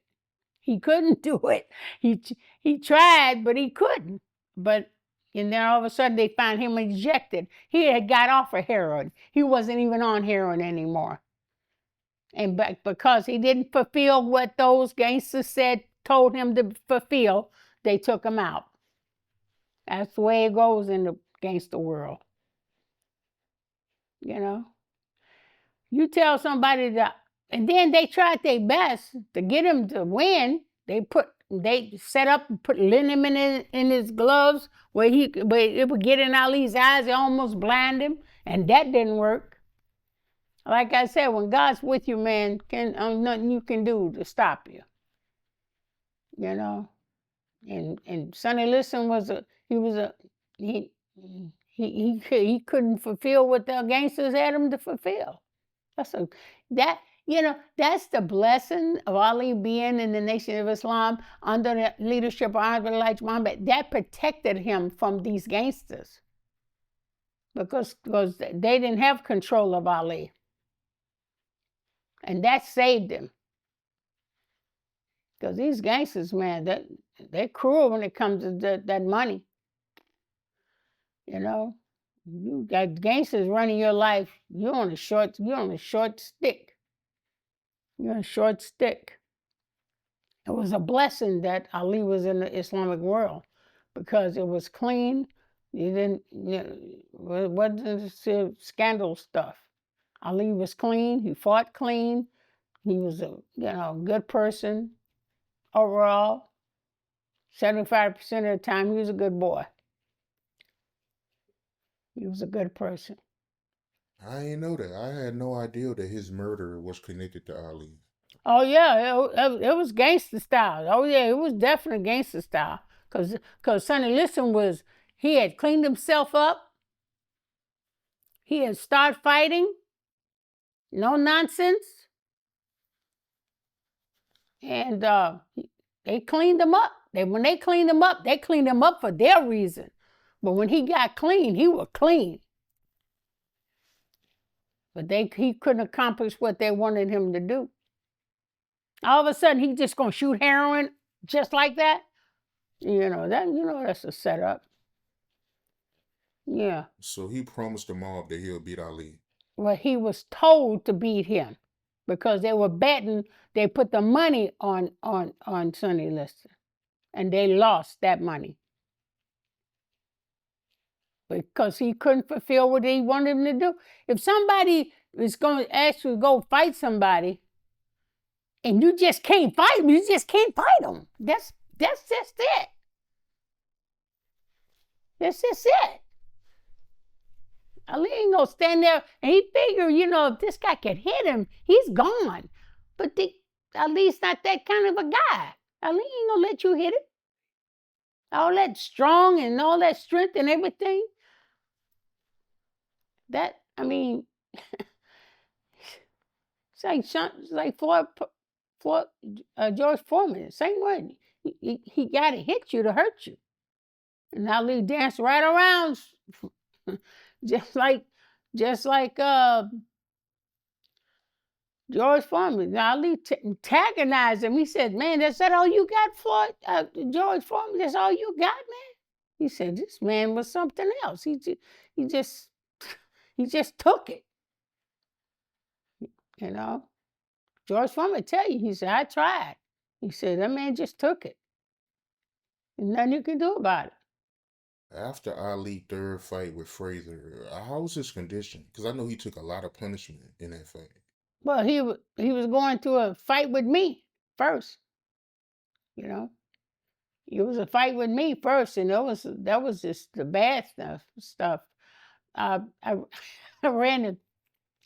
He told me, and I saw it. He was being showing up with Veronica on the newspaper as being his wife, and then when I showed up, they said, "Oh no, that's his wife," and everybody recognized it. Oh no, that's not his wife. This is his wife. I said, if I come up there, and then he said, "Come on down here." I said, I thought he was on drugs or something. He said, "Come on down. I'll show you. I'm not with nobody. It's all over the papers. Ain't nobody gonna put that in the papers that you're not on. I mean, what was wrong with you? Some was missing some way. Ali told me to come on down, and I went. He bought the tickets. I didn't go down there to surprise him. He told me to come down there. He said it's nothing. I guess he forgot. He had wrote it in the papers or something. I don't know what was wrong with Ali at the time. Sometimes I have my doubts about him sometimes. Because he would do stuff and you'll say he didn't do it and then find out he did do it. And I got confused. I used to get confused with him. He said one thing and do something else. That was kind of strange. So that was like, I was on my way there and I ran into Flip Wilson. He said, I got my money on you. Flip Wilson said, I got my money on you, Khalilah. I said, I hope I don't run into her. She's gone. It's going to be over. He said, you better hide her real good. And I meant that.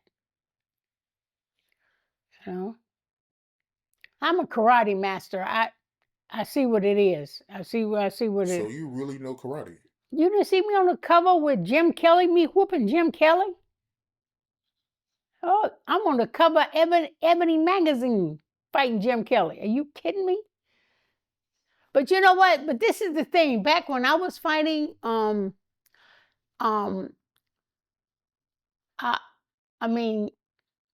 this little Chinese guy, I was doing, see, a lot of times I didn't do a lot of my stuff publicly because a lot of Muslim women is not supposed to be in public with certain things, and I kind of gather around that. And by being a security guard for certain famous people, I didn't want people see my style. So when I did tournaments, I did in-house clothes tournaments with my master and just a few people in our school. And I didn't like people seeing my style. So when I did a tournament, June Rhee was my instructor. And June Rhee was taught by Bruce Lee. And June Rhee said, you have somebody to come visit you. They want to ask you a question. And I said, okay. So this little Chinese guy comes in and said, you know what? I need you to give me some films on Muhammad Ali so I can study his style. And I said, okay, so what you gonna give me? He said, I teach you Wing Chun. I said, okay, teach me Wing Chun then. So for 9 months, we worked together. And that person who was my instructor for 9 months was Bruce Lee. I was taught by the best, yes. And I didn't make a big thing about me. I was kind of shy, and I didn't want to. At one time, I just put a paper bag over him. I was called the unknown fighter at one time, so people wouldn't see me, and I was a little shy. But I did mostly my tournaments for my security skills, so I could do security. So if I'm walking around Michael Jackson, having fun with Michael, standing at his house, going out with him at certain points, I'm actually doing security for him. A lot of people didn't know. I'm just hanging out with you, So you knew Michael Jackson? Yeah, I've been knowing him since he was a little boy. And then he wanted me to come to his house. Because my godfather's named Barry White. You ever heard of him? Yeah. Oh, you know about Barry. So Barry, when I came down to stay with my godfather Barry and Glodine. Jermaine was at the house, and Jermaine said, Michael wants you to come to his house. He had this big fantasy about being around me all the time. And he just loved me. And he said, I want you to come around. I said, will you tell him I'm tired and I'll come tomorrow? And he just insisted. He kept insisting. And then Jermaine said, well, he said he's not going to give me any money. He's going to put me out. He's going to do this if I don't bring you to the house today. So I went to the house. I didn't get out of that house for 3 weeks. Yeah. Stay right there in his house. And I would sneak him out the house, go roller skating, and I would make masks for him. I called my friend in Sherman Oaks, says, hey, buddy, I want a masquerade skating party tonight. And so I made Latoya, Janet, they all made masks to put on their faces, and I took them out in my little Mercedes and took them to the roller rink at midnight until we skated until 3 in the morning, and then Michael just had to take his mask off so somebody see him. And oh Lord, all hell broke loose, and I got everybody. I said, put all the people, I'll meet y'all in the alley. And then we all gathered in the alley, and I drove them home. And I go, oh my goodness. And we snuck in the house on the side, and I knew Catherine had seen us coming in because I saw the curtain moving. Oh my goodness. So the next morning for breakfast, she said, I know what y'all did last night. You came in at 4 o'clock in the morning. So Khalilah, what's all that about? I said, I told him roller skating, Mom, and I'll never do it again, blah, blah, blah, blah. She don't know how close that was, man. I was in trouble. Yeah. Yeah. How was Bruce Lee? He was a cool dude. Very nice. Very nice. Very serious. There was a time when he took a whip and I was supposed to jump, and he would throw your leg and you're supposed to jump. And oh man, I almost got hit with that whip. So I had to jump. So he would make you train right, because he was an amazing guy. He was very sad. Very sad. Him and his son. I met his son too. It's just they just had it in for this guy. They just had it in for him. Yeah. Yeah. Yeah. I think his murder was a setup. They set him up. I feel they set him up because he didn't do drugs. He didn't do anything, and there was drugs in the system. And I've been reading. I don't trust anybody. I mean, they had it in for him. I think it was because Raymond Chow didn't want to give him $300,000 for the rest of his life. If he had did after he finished the Game of Death movie. It's just my opinion, though.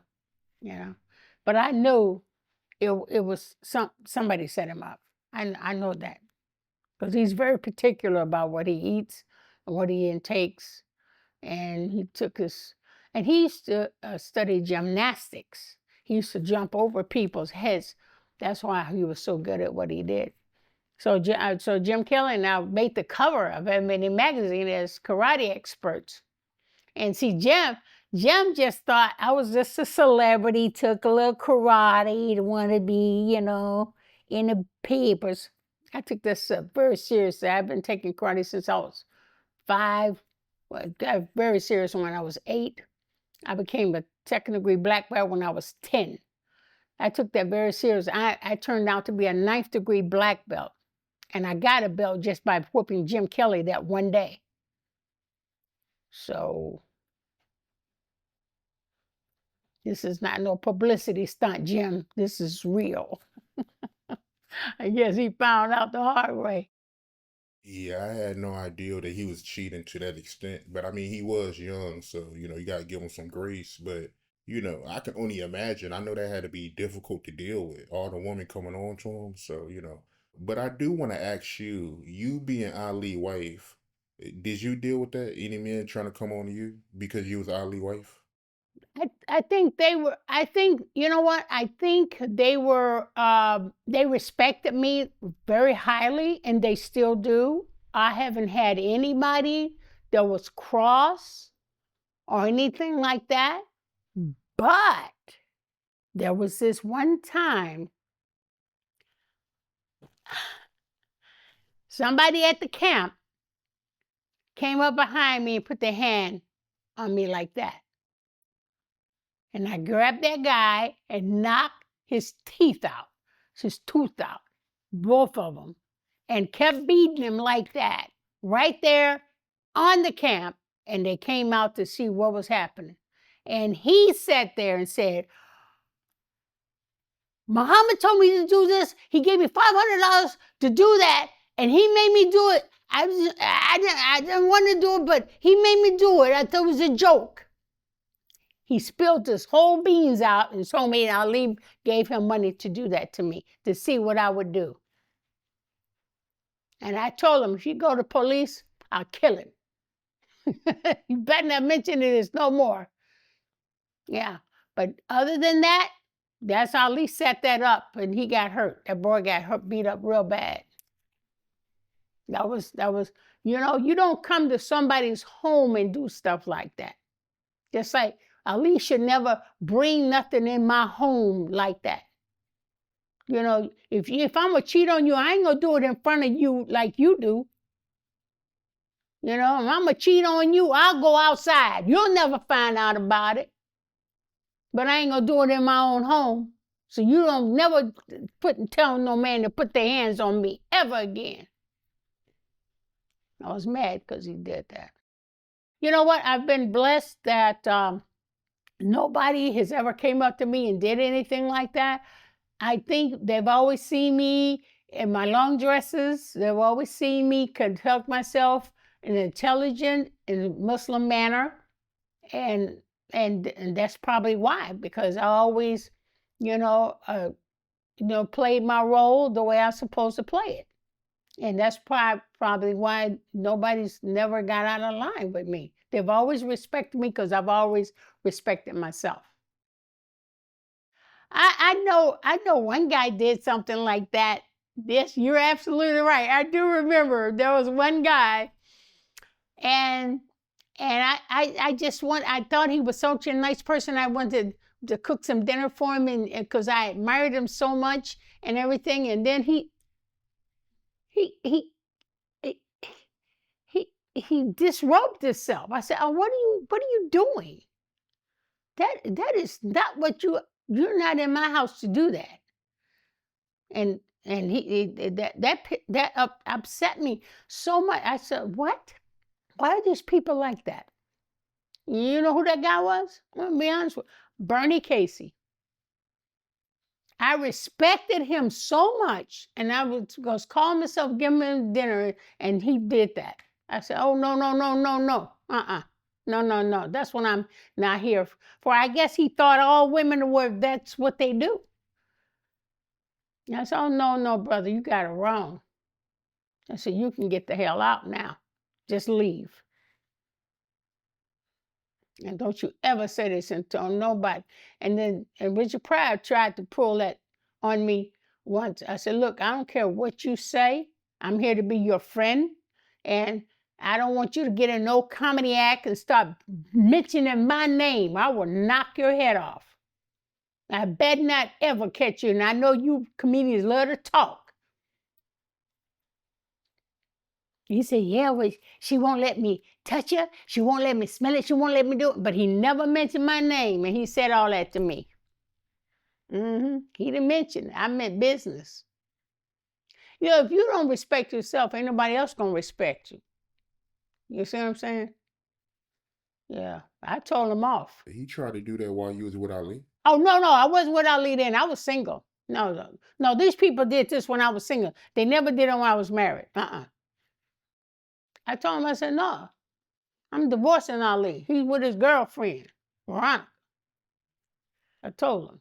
He said, and then he called him. He said, oh, you're right. I said, I just want to be your friend, man. You know, that's all. I don't need nothing else. So that's what happened. But people, when you're in this world, in this limelight, that now today these people are kind of crazy today.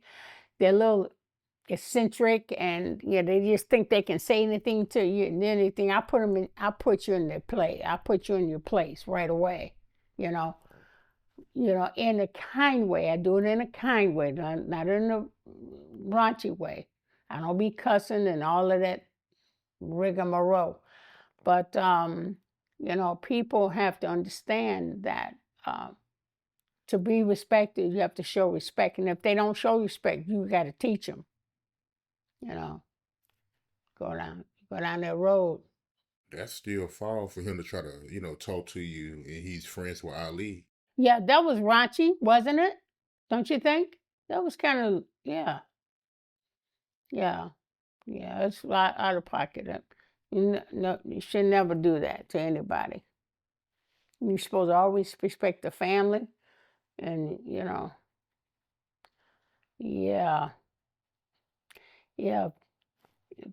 That little stuff what Ali did, that was bad enough. If I would say, if I would say something, they would hate him. Trust me, if I would say what Ali did to me, you would literally hate the guy. And I'm not here to do that.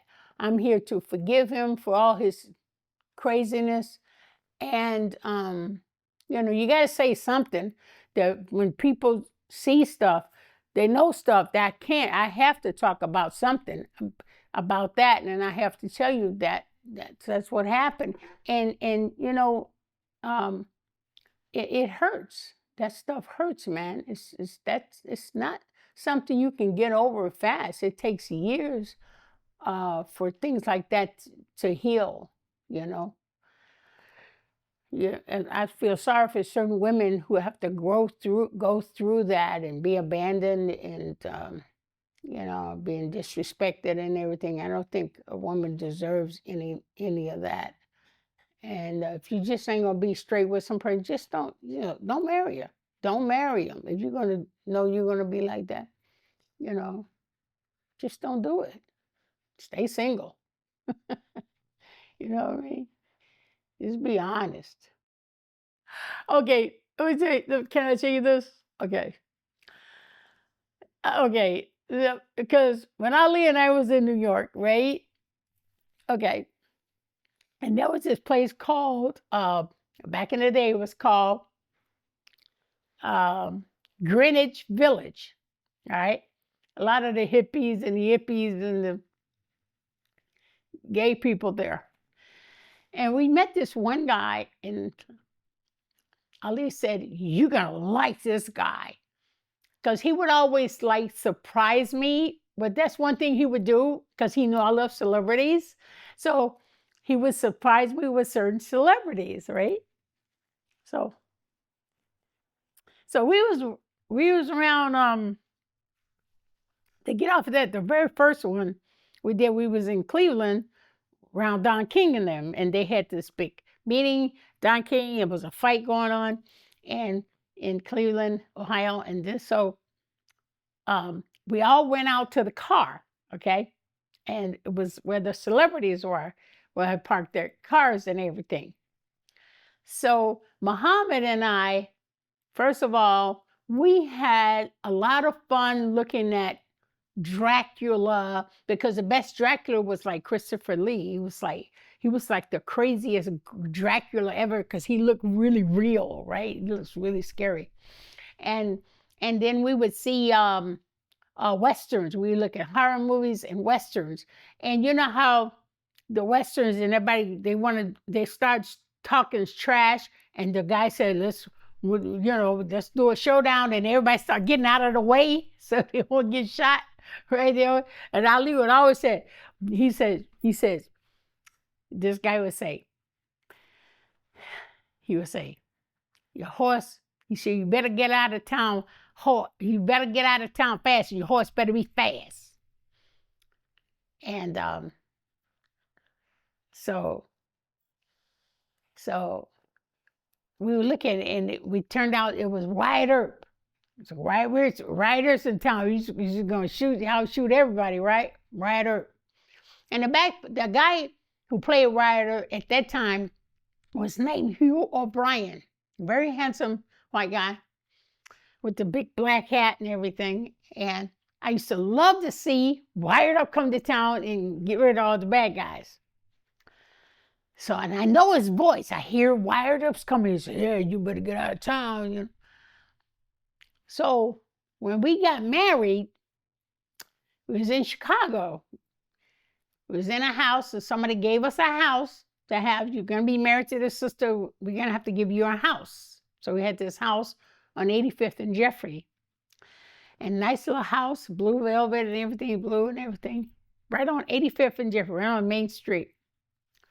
So I was waiting for my husband to come home one night. It was like 3 a.m. I said, "Oh, I got to get up and fix some coffee for him. Somebody wants coffee." So I lay on the couch. Okay, and then there was a kitchen right there. And Ali, when he come home, he'd come through the garage and come from the kitchen, turn the kitchen light on, and he'd come in, right? And then I'd be in the couch, and I'd get up and go fix him some coffee, right?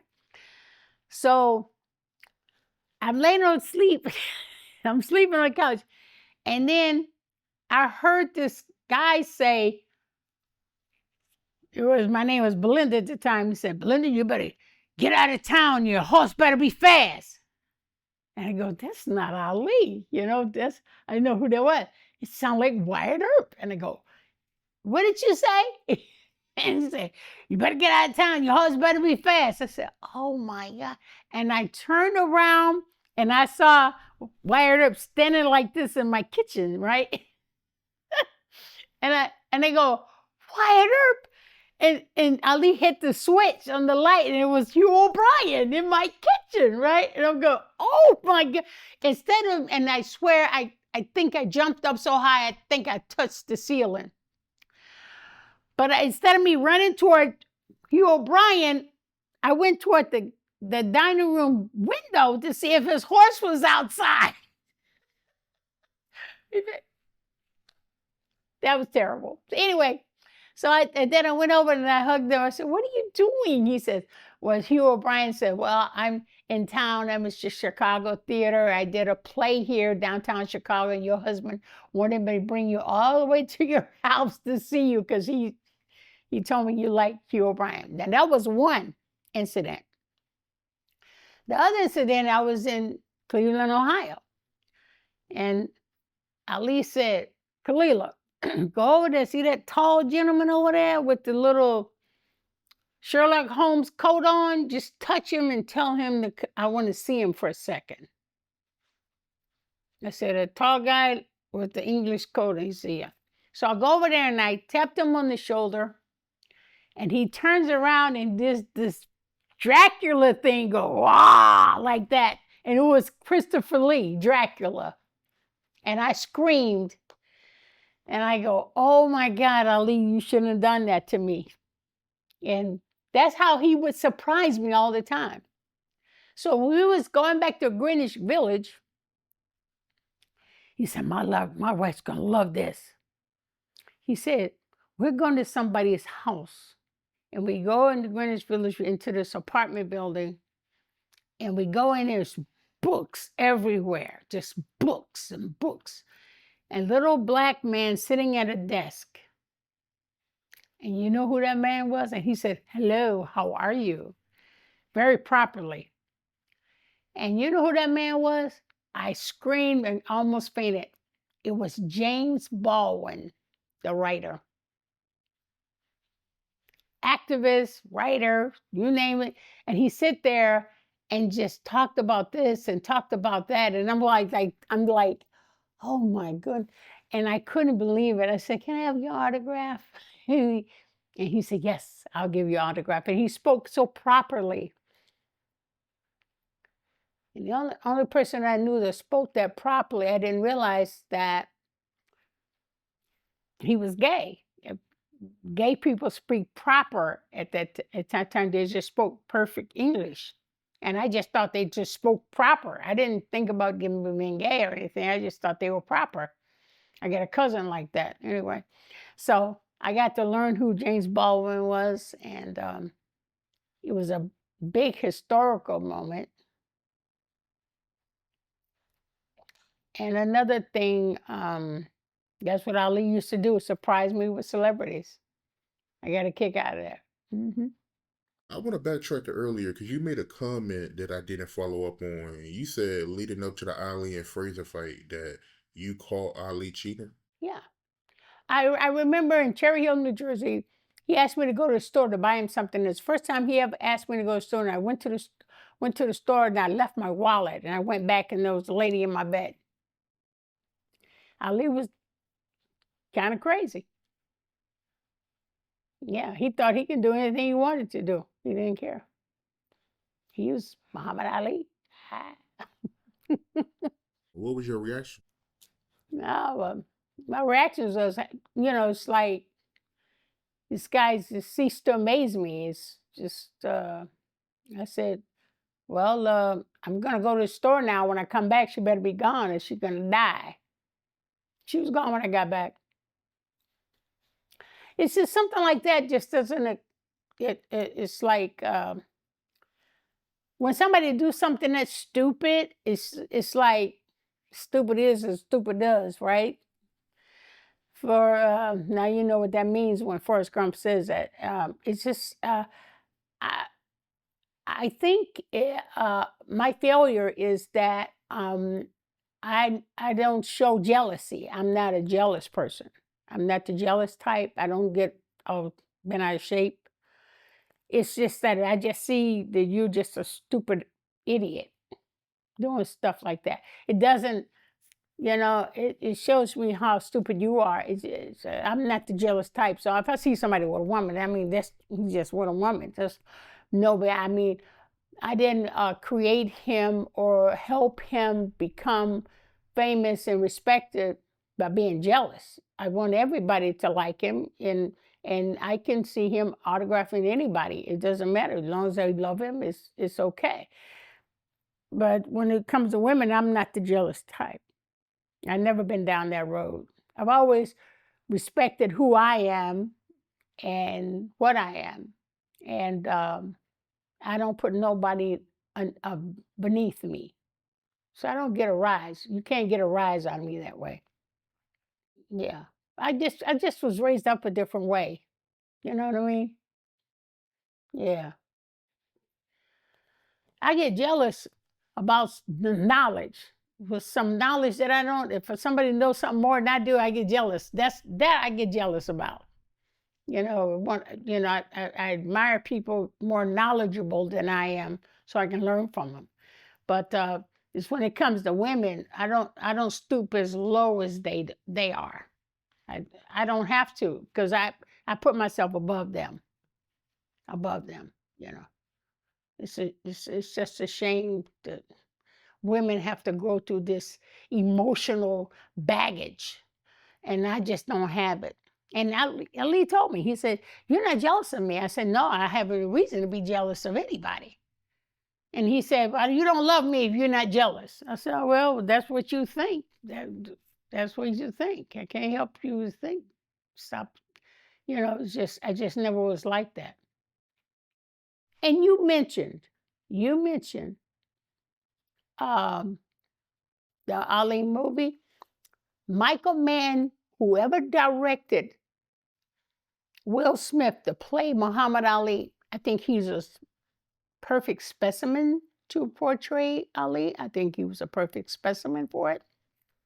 But the only thing about it, when whoever directed them, they made Ali like he was angry all the time, and mean and angry. Muhammad was never like that. He was always happy-go-lucky, nice guy. He would say something, he would say, so he gets serious about something, and then he turn the page, and he's happy, and he's pulling jokes. That he was never angry the way they made Will Smith portray Ali to be angry. And he was Ali, that wasn't Ali at all. That was not Ali at all. That was misguided. Totally wrong. Yeah. Yeah. He would get serious about certain things, but he was never angry. That's one thing I liked about him. He never got in. Well, I used to get a little angry with me a couple of times, but publicly he's never was angry. You know? Yeah. When I went to Africa, now you think that Don King set that up? No, he didn't. You know who set that whole fight up? Nah, I don't. Who set it up? Lloyd Price, the guy who did Mashed Potatoes, started a long time ago. Mashed Potatoes started Lloyd Price. That singer set that whole African setup, and he hired Don King to be the face of the promoter. But Lloyd Price, he was the one who set that whole fight up. He went to Africa. He's got all of that. You know, he set it up. I was sitting there with him and his wife, Rhonda. They set that fight up way before they even put Don King in charge. They hired Don King as a key promoter. After they set it all up, he just took the face and made it look more appropriate. And that's the real deal, Neil. And I helped them choose the talent to do the concert. The first person I chose was James Brown. The other person I chose was Marilyn Makeba. Johnny Pacheco and the Fania All-Stars. I chose them because I wanted to put a little Latin stuff in there. You know what I mean?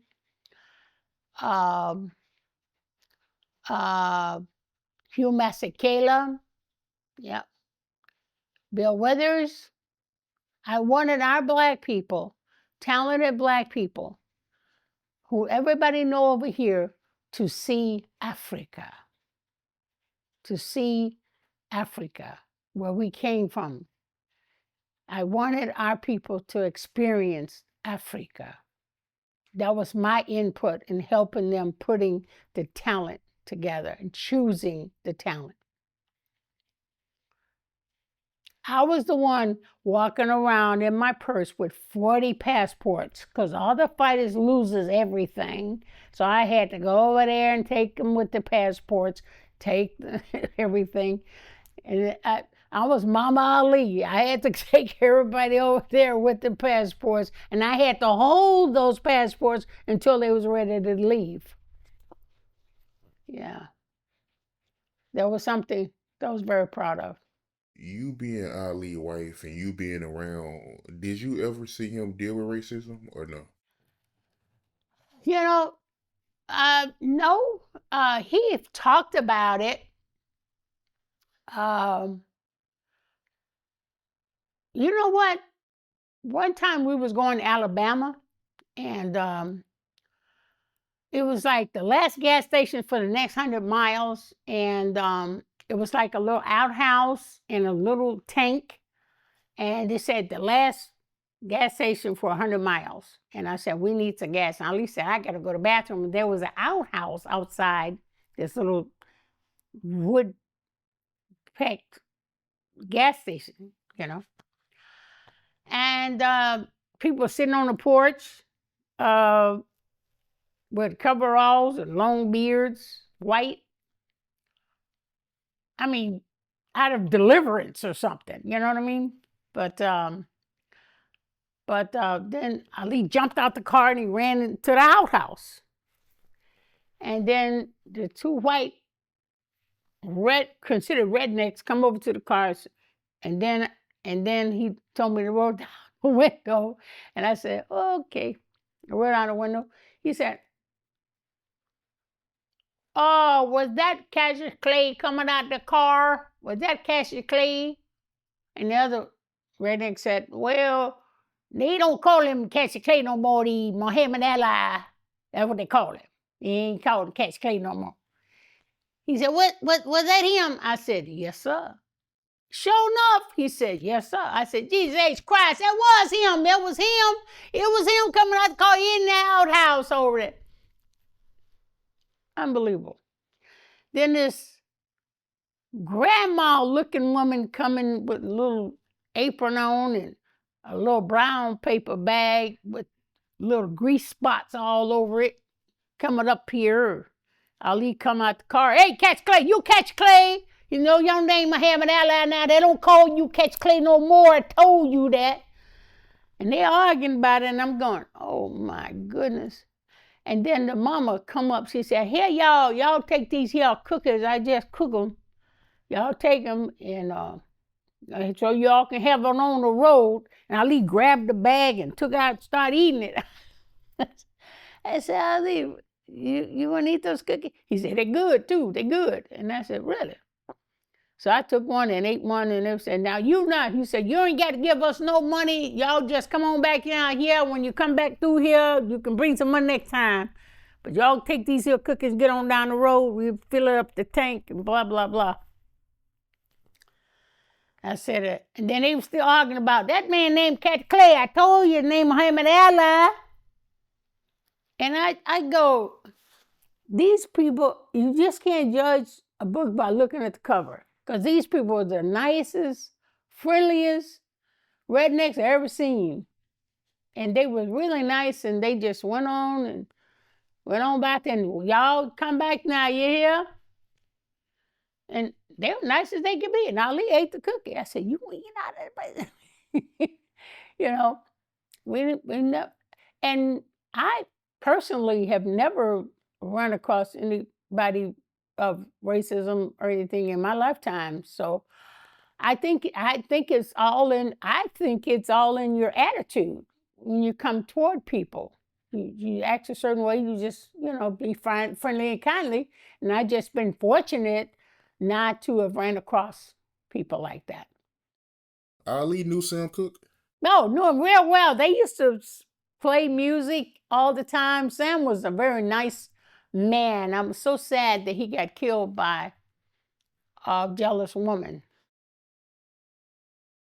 I used to always worry about Ali going into somebody like that. You know what I mean? Because he's faced with that all the time. But Sam Cooke was a very nice, warm person. I met Jackie Wilson. Jackie Wilson, we was in a hospital with Jackie Wilson back in the day. Me and we used to meet Joyce and Sam, Sam Moore, that was with Sam and Dave. They was at the hospital with me with his wife, Joyce, and we was there when Jackie Wilson passed away. So, meeting people like that. James Brown used to use me for security and ask about some Muslim bean pies and everything. Elijah Muhammad's grandson, we used to take bean pies and Muslim dinners over to the Regal Theater in Chicago and feed James Brown's and the Flames. Very nice people. James Brown's sister, Fanny Brown, married one of my cousins. And but he got killed. Somebody over a jacket. Remember those little jackets they used to wear back? It was before you were born. Anyway, and so James Brown would have me work with him with security when he used to perform at what was the name of that? House of the Blues. House of the Blues. They had one in California. Yeah, back in those days. So I've had some interesting people, and then I worked with Jane Fonda and Michael Douglas and Jack Lemmon when I did my film China Syndrome in 1978 back in California. So Jane Fonda and I worked together with protests against the farm workers, working with Cesar Chavez who is considered, I call him the Martin Luther King of the Mexican people of Mexico. And they was supporting the farm workers. They was given $2 for 17 hours of hard work for the Mexicans, and we protested against Chiquita Bananas. Matter of fact, we put Chiquita Bananas out of business for 40 years. And it was very successful. I worked with Jane Fonda, Chris Christopherson, Tom Brady, and I used to put on concerts with Stevie Wonder and Joan Rivers in California for Tom Bradley. I used to meet a lot of the people. I used to go to Jim Brown's house and make Muslim dinners for Jim Brown up in off the Sunset Boulevard up in the hills. And, you know, I've had, you know, I got really bored one time. So I was pregnant with Miriam. And Ali said, I got to go see the Jim Brown and the basketball players. And I said, well, you guys go. I'm not feeling too good. I want to stay in the bed and I'll just stay here. So this is the first time me being in Hollywood, right? So I just thought it was really nice. I'm 18. I'm getting ready to have a baby. And so I was at the Century Plaza Hotel. There was the two towers on Santa Monica Boulevard. And so I woke up and the morning sickness was over and I felt great, okay? So I went downstairs and they have a Hertz rent-a-car right in the lobby, and I rented a car and I said, I'm gonna drive around Beverly Hills. So I go in the car and there was a stand outside the building, 25 cents. See the homes of the movie stars, right? 25 cents. I get in the car and I start driving down Beverly Hills, all right? So I come up to Ella Fitzgerald's house, parked right in front of it. And I looked at it and said, wow, Ella Fitzgerald. A woman that I used to hear singing on the records and everything. I get out the car. I go to the door. I rang the doorbell. I rang the doorbell again. Who comes to the door? Ella Fitzgerald. Are you kidding me? I said, oh my goodness, Ella Fitzgerald. She said, come on in, girl. Yeah, I know I seen you in the Ebony magazine with your baby. Come on in there and sit down and have some coffee and some cookies and things. I said, thank you, Ella. And I've been listening to your music so long. She said, what made you ring the doorbell? I said, well, they said, look at the star's house. I don't just want to look at a house. I better ring the doorbell and see who's in behind the door. She said, you are very strange. You're very unusual. You're one of a kind. And I said, well, I'm going to have a cookie. I'll see you later. And I went down and Doris Day's house. Rang the doorbell. But, you know, she didn't answer the door. She said, I'm around the back. And she's pruning daisies in her garden. Gave me some Salerno butter cookies and milk. Boy, that was amazing. And I talked about her, and I used to see about our movies. We sit and talked and everything. Then I went down the road and met Melton Berle and Jimmy Stewart and Robert Mitchum and his wife. Had a good time the whole day.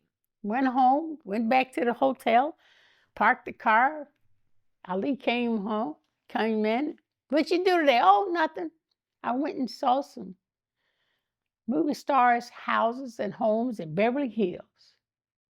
He said, you enjoyed that? I said, yes, I did. This is the first time we've been in California. So we getting ready to leave. Ella Fitzgerald's on the same plane. We're leaving, going to Chicago. Ella Fitzgerald going to Chicago. And Ella goes, hi, baby, how you doing? And Ella said, you know her? I said, oh, yeah, I just went as a house the other day. I went by the house. He said, you know her? You went by her house? She said, oh, yeah, she rang the doorbell and everything. She came in. We had some coffee and cookies. And I'm telling you that to say this.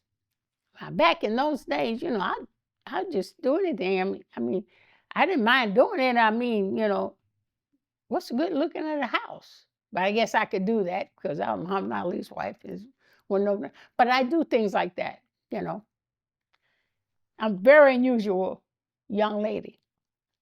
To go back to Sam Cooke, what was Ali's reaction when he got killed? Oh yeah, he cried like a baby. He cried. He cried, I think, 3 days straight. Him and Sam were friends way before he met me, So that was the most saddest thing. And he was such a wonderful man. He was a very clean man. My mother said she sung with him on a porch in Chicago once. My mother met Sam Cooke because my mother was a singer, so they used to sit on the porch in Chicago and sing songs. My mother has a history of singing. She was a gospel singer,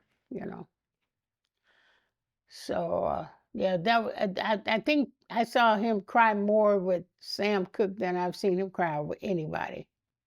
Yeah.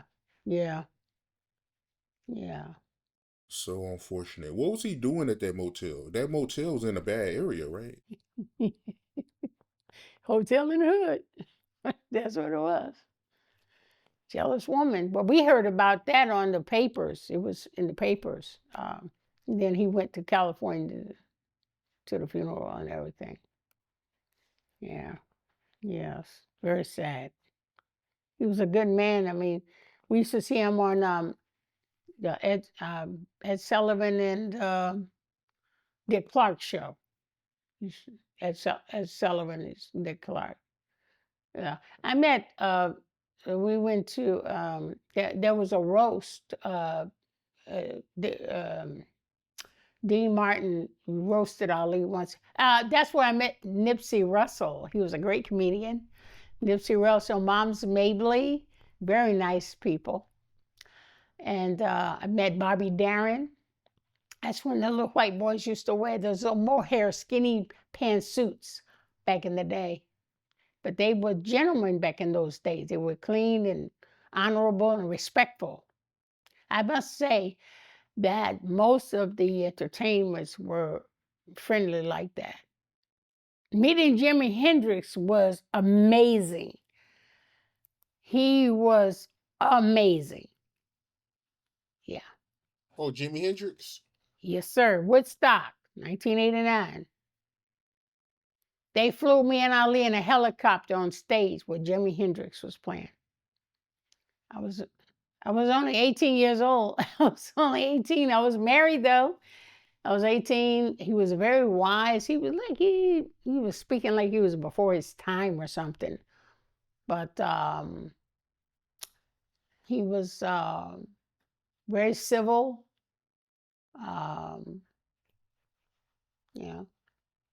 Mr. Ganja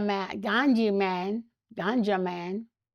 Matter of fact, when Ali and I visited Jamaica, Michael Manley was the prime minister, and Michael Manley took us over to Bob Marley's house. We was there for 3 days, me and Ali and the Bob Marleys and the boys. And there was this one boy that was play ball, and he would always steal the ball from the kids, and the kids would steal the ball from him. And I just never knew which one of the boy until 2 months ago. I was at Art Basel here in Florida, Miami, and I met Rohan Marley. And he's one of Bob Marley's sons. I said, wait a minute. Then when I started talking about Bob Marley and the boy with the basketball, the little ball, he said, that was me. I was running behind you all the time, and you would always get me the ball, and it was him. But I met him when he was a little boy. And he said, oh yeah, remember, that was you I was running to. I said, yes, I was. And he owns a coffee company now. He has, Rohan has this amazing coffee. Yeah.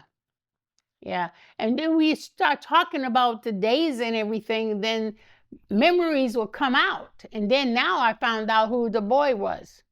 Before I couldn't remember who the boy was. I knew it was one of his sons.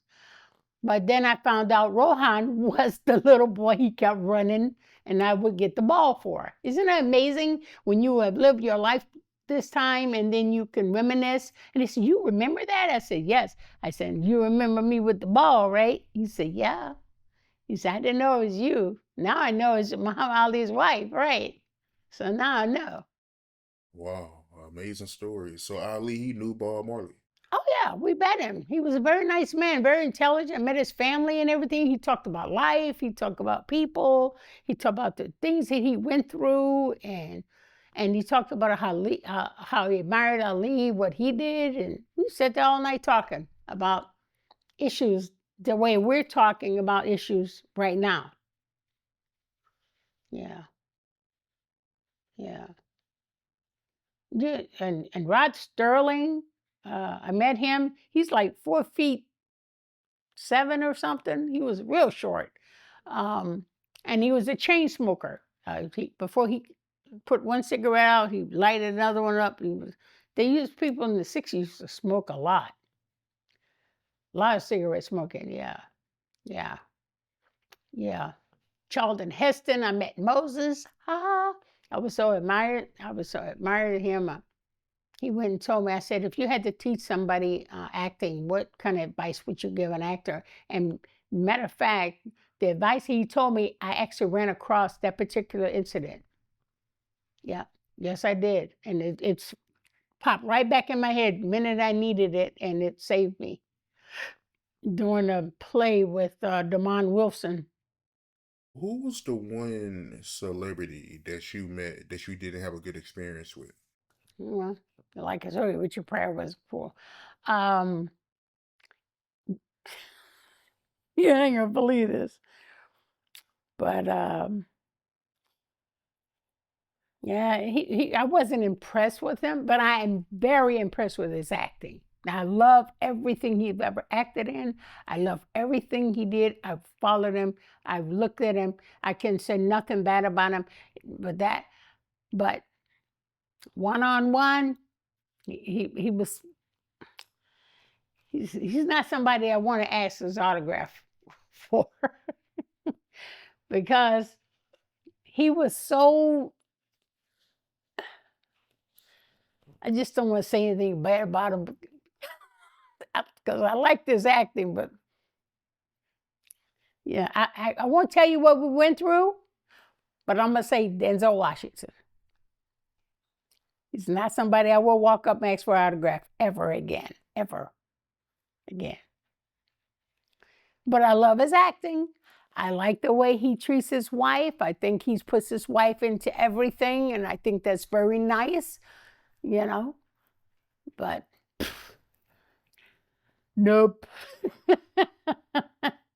Not the so.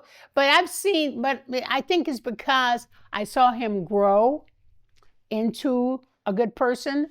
He wasn't really a nice person. I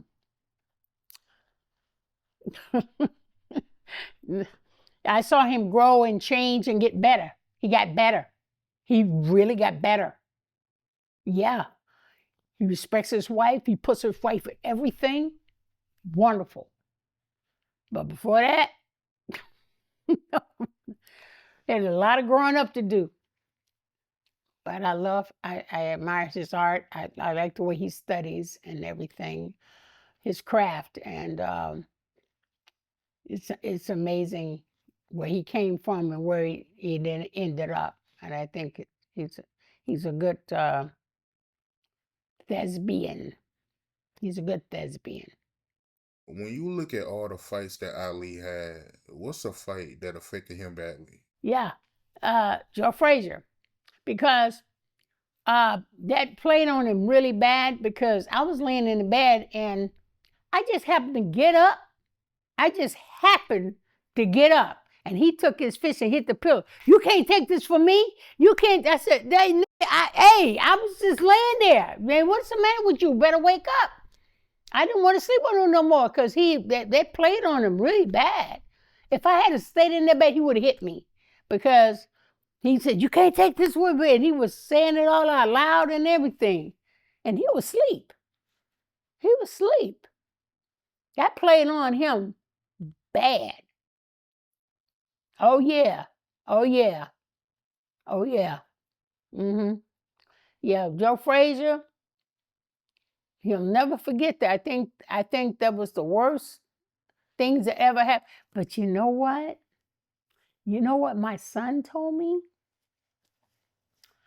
My son, he came and told me this. He said, Mommy, you know what I asked Daddy?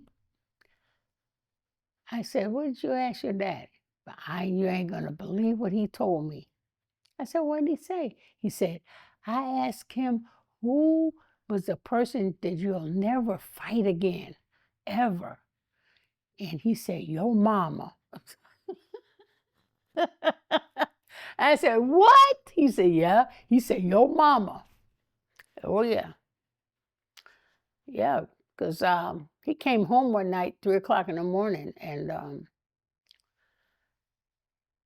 I knew somebody was in the house. I said, maybe it's Ali, maybe not, but he didn't say anything. And I said, whatever it is, it's in that hallway near the garage. So I said, I'm just going to take myself and just put my back to the hallway. Whatever it is, it's got to come out, right? And Ali, I didn't know who it was at first. Ali grabbed me like this, and I just went down and flipped him over and got ready to bash him like that. And I go, whoa! He said, what happened? He said, how'd you flip me like that? What you do? What? And then he called me all kind of B words. Like, oh, I'm so sorry. He said, whoa. And then he went and called Howard Cosell. He said, Howard Cosell, I married a woman that can kick my ass. I said, you ain't supposed to be telling people. You ain't supposed to be calling people, telling people that. He said, what? And he never, ever carried a key to the house since that night, ever. Never carried a key to the house. I said, but man, you ain't supposed to walk up on you. I ain't gonna walk up on you no more. He said, that karate thing was for real, huh? I said, yeah. I said, yeah. I didn't like telling him about it and nothing like that because he's a challenger. He will challenge you. And I don't want the challenge. But he never carried a key to the house since. Never carried a key again, huh? Never again. My honey, I'm coming home. Open the door. We've had our moments. We've had really funny moments, more funny moments than anything. And I took him to Hershey's amusement park and put him on a roller coaster. He cried like a baby. Put him on that roller coaster. He said, oh! He said, my wife is crazy. She's crazy. I ain't getting on that again. And yeah. And we went to a movie in Pittsburgh, Pennsylvania.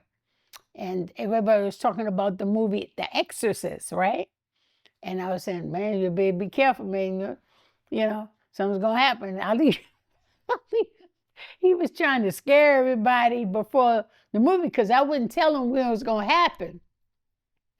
And when the lady, when she spilled the split pea soup out, Ali hit the ground. He hit the ground in the theater. He was into it. Whoa, that's scary. Yes, you were scared. No, I wasn't scared. Man, I saw it coming. I said, no, you did. You was on the floor. So we've had our moments. We have some good moments, you know. You can't get mad at him too long because he'll make you laugh. He'll make you laugh. Yeah. So we had some really good times. And when we divorced, we just sit and laugh at those times. And that's the only time that I would get him to talk. And he couldn't talk good. I said, Miss, what's wrong with you, man? How come you ain't talking, man? Because I didn't know what was going wrong with him. Everybody saying he was sick and all that. I didn't keep up with it. I didn't know what was going on.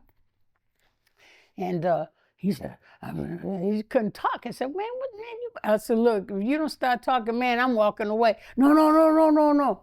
He said, I said, why are you doing that to people? I'm just trying to get the sympathy of the people. I said, man, you ain't got to get sympathy to nobody, man. But then it got worse. It got really worse. Yeah. And then we start shaking. I didn't like seeing him like that at all. I said, oh man, this is not good, you know.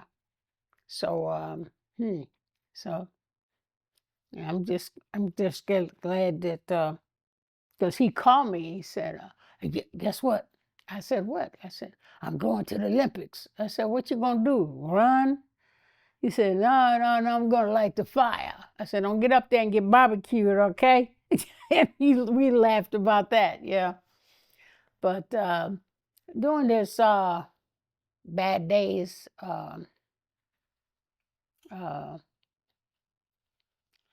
you know, it wasn't nice. It wasn't nice. So. If I'm not mistaken, Ali, he left the Nation of Islam, right? Do you know the reason why? Oh no, we both did. And in 1975, when the Honorable Elijah Muhammad talked about the nation of Islam, he said he was going to give it up and he's going to discontinue it. He said, I want people to start following my son so he can teach you the true Islam. And he said that in a speech. Everybody heard it. And he said, I am going to dissolve the Nation of Islam. Just know you've learned something from it. But there's time for Islam 2.0 or whatever that is. And so you can learn about the true Islam. And we all did. We all transitioned and start following the Imam Warath Muhammad. And then he said that's what to do, and that's what we did. It's Louis Farrakhan just wants to keep it going. He made it come. He did it on his own to bring it back. It wasn't Elijah Muhammad's wish, but Louis Farrakhan wanted to bring it back, and he brought it back for whatever reason. He brought it back, but that wasn't the road we were supposed to continue with. How do you feel about Farrakhan? Uncle Louis, that's what I used to call him because I've been knowing him all my life. He's a man who teaches the historical facts of the Negro in America. What it used to be taught in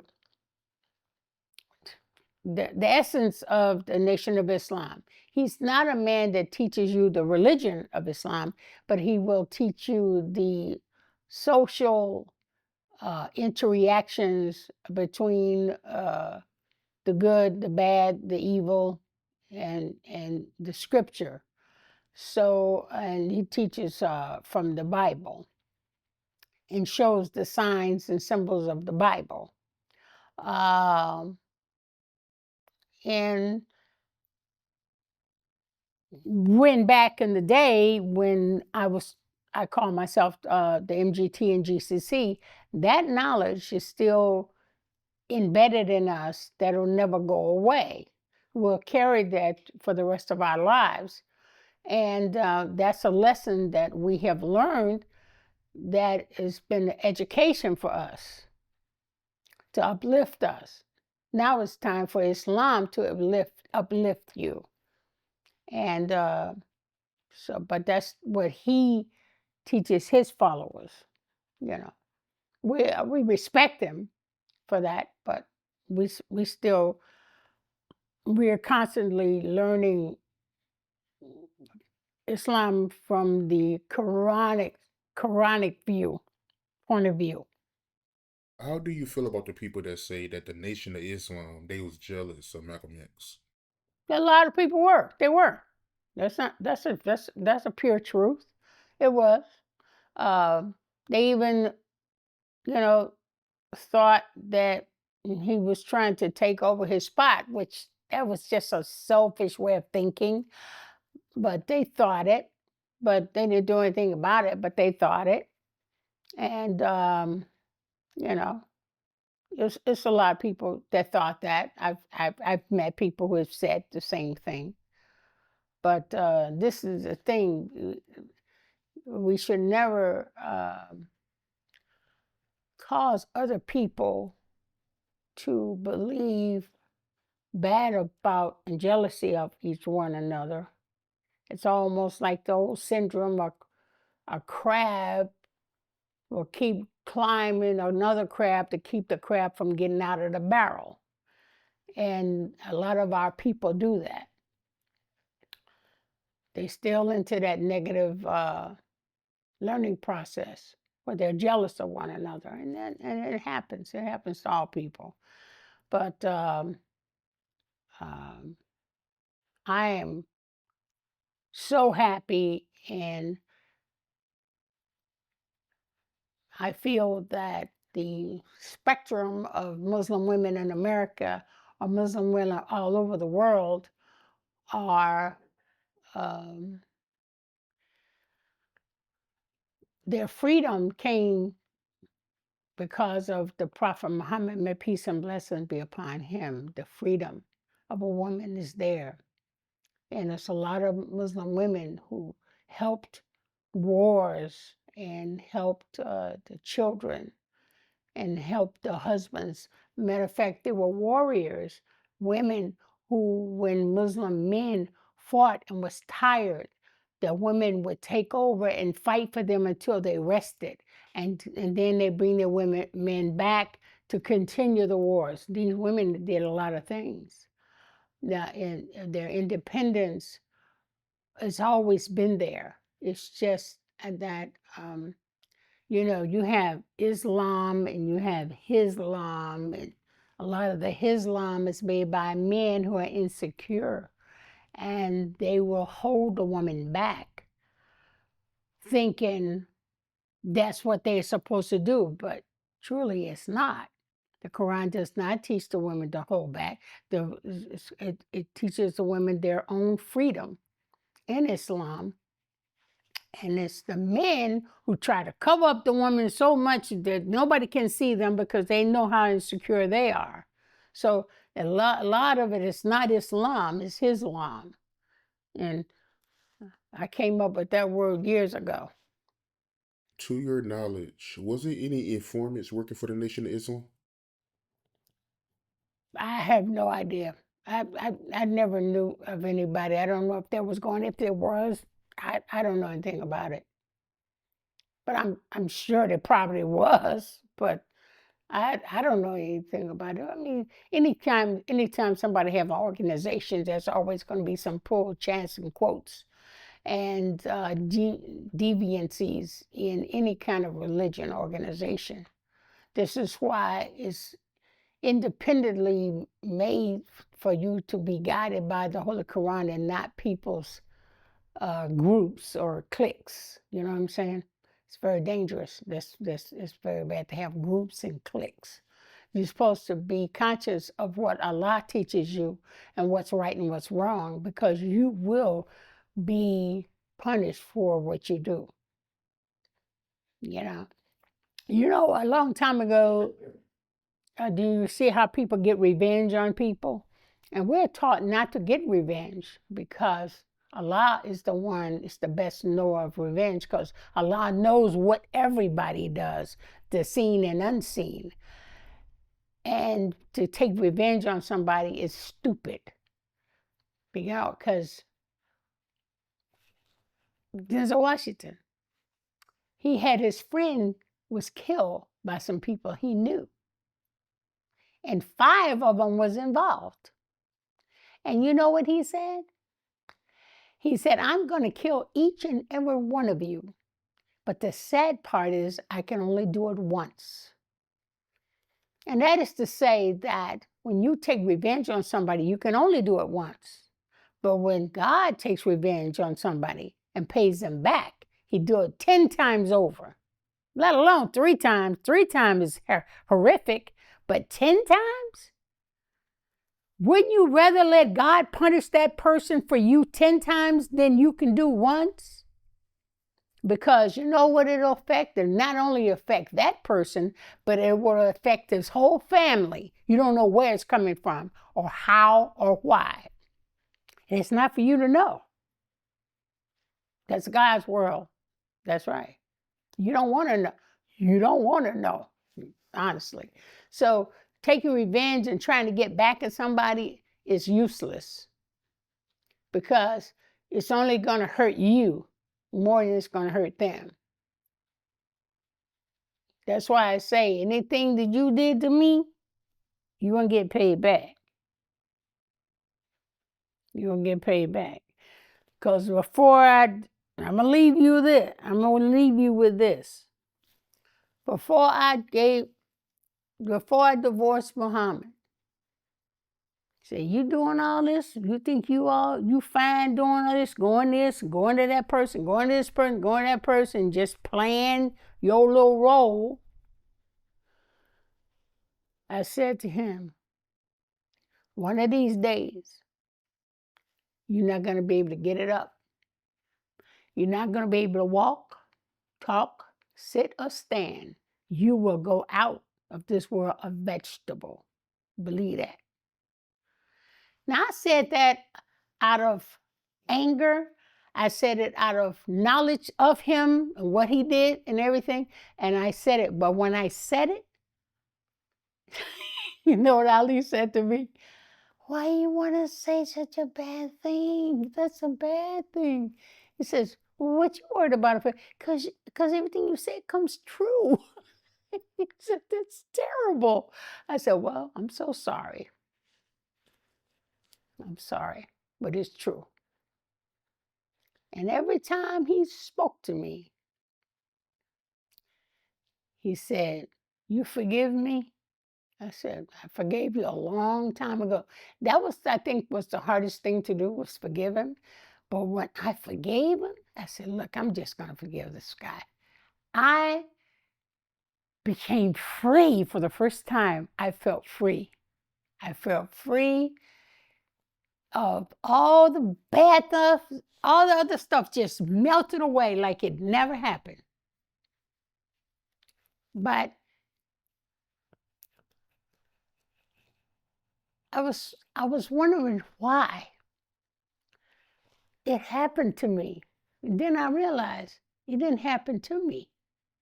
All that happened was happening for me. And it made me stronger. It made me be a stronger believer. And it made me start connecting with my deity stronger for him to forgive me for my wrongdoings, or forgive me for my past, forgive me for going down that wrong road, that dark road. And I went down some dark roads, you know. And my family knows about those dark roads, but it's because of my religion made me survive. And made me happy and blessed that everything that happened, I'm glad it happened. I don't regret anything that I've ever done, except not having more pictures taken with more celebrities than I did. That's the only thing I regretted, because I didn't have this cell phone that everybody's got today that you can just take pictures anytime, whenever, you know, and just, I cherish the people that I've met. And I've learned from them historically, you know, and I'm just thankful that I met all the people I met, and I asked certain things. Like when I finally met Alex Haley, and I saw roots, and I saw the roots, and I'm a Muslim, and I know about all this history and everything, and I just had one question to ask Alex Haley. I just had one question. And I said, Alex, I said, listen, I read you did your roots. You talked about Allah, about your history, your family, been Muslim, and raised up kings and queens. I just, and you came out being in the Navy or something, and you're Christian and everything. And I just wanted to know, why didn't you turn a Muslim and became a Muslim today? Because of your history. And he looked at me and he says, Khalilah, you live your roots. I just write about mine. I said, oh, okay. All right. Spoken true to his heart. And I said, okay. Okay. I always wanted to ask him that, and I finally did. So, okay. I get it. I said, thank you for being honest. That's what I said. Thank you for being honest. You know, the people that I've met in my lifetimes raising up. See, I raised up with the leader all my life. And somebody comes in like Cassius Clay, and I know all the knowledge that he didn't get a chance to learn when he was younger. I learned it when I was a kid. And I was raised up around leaders, and I know what a man's supposed to do and how you're supposed to support them. I know about this. And this is why I survived. I survived. And it's because my upbringing, it's because my faith. And all I did when I went through all of this bad stuff, all I do is turn back the way I used to be.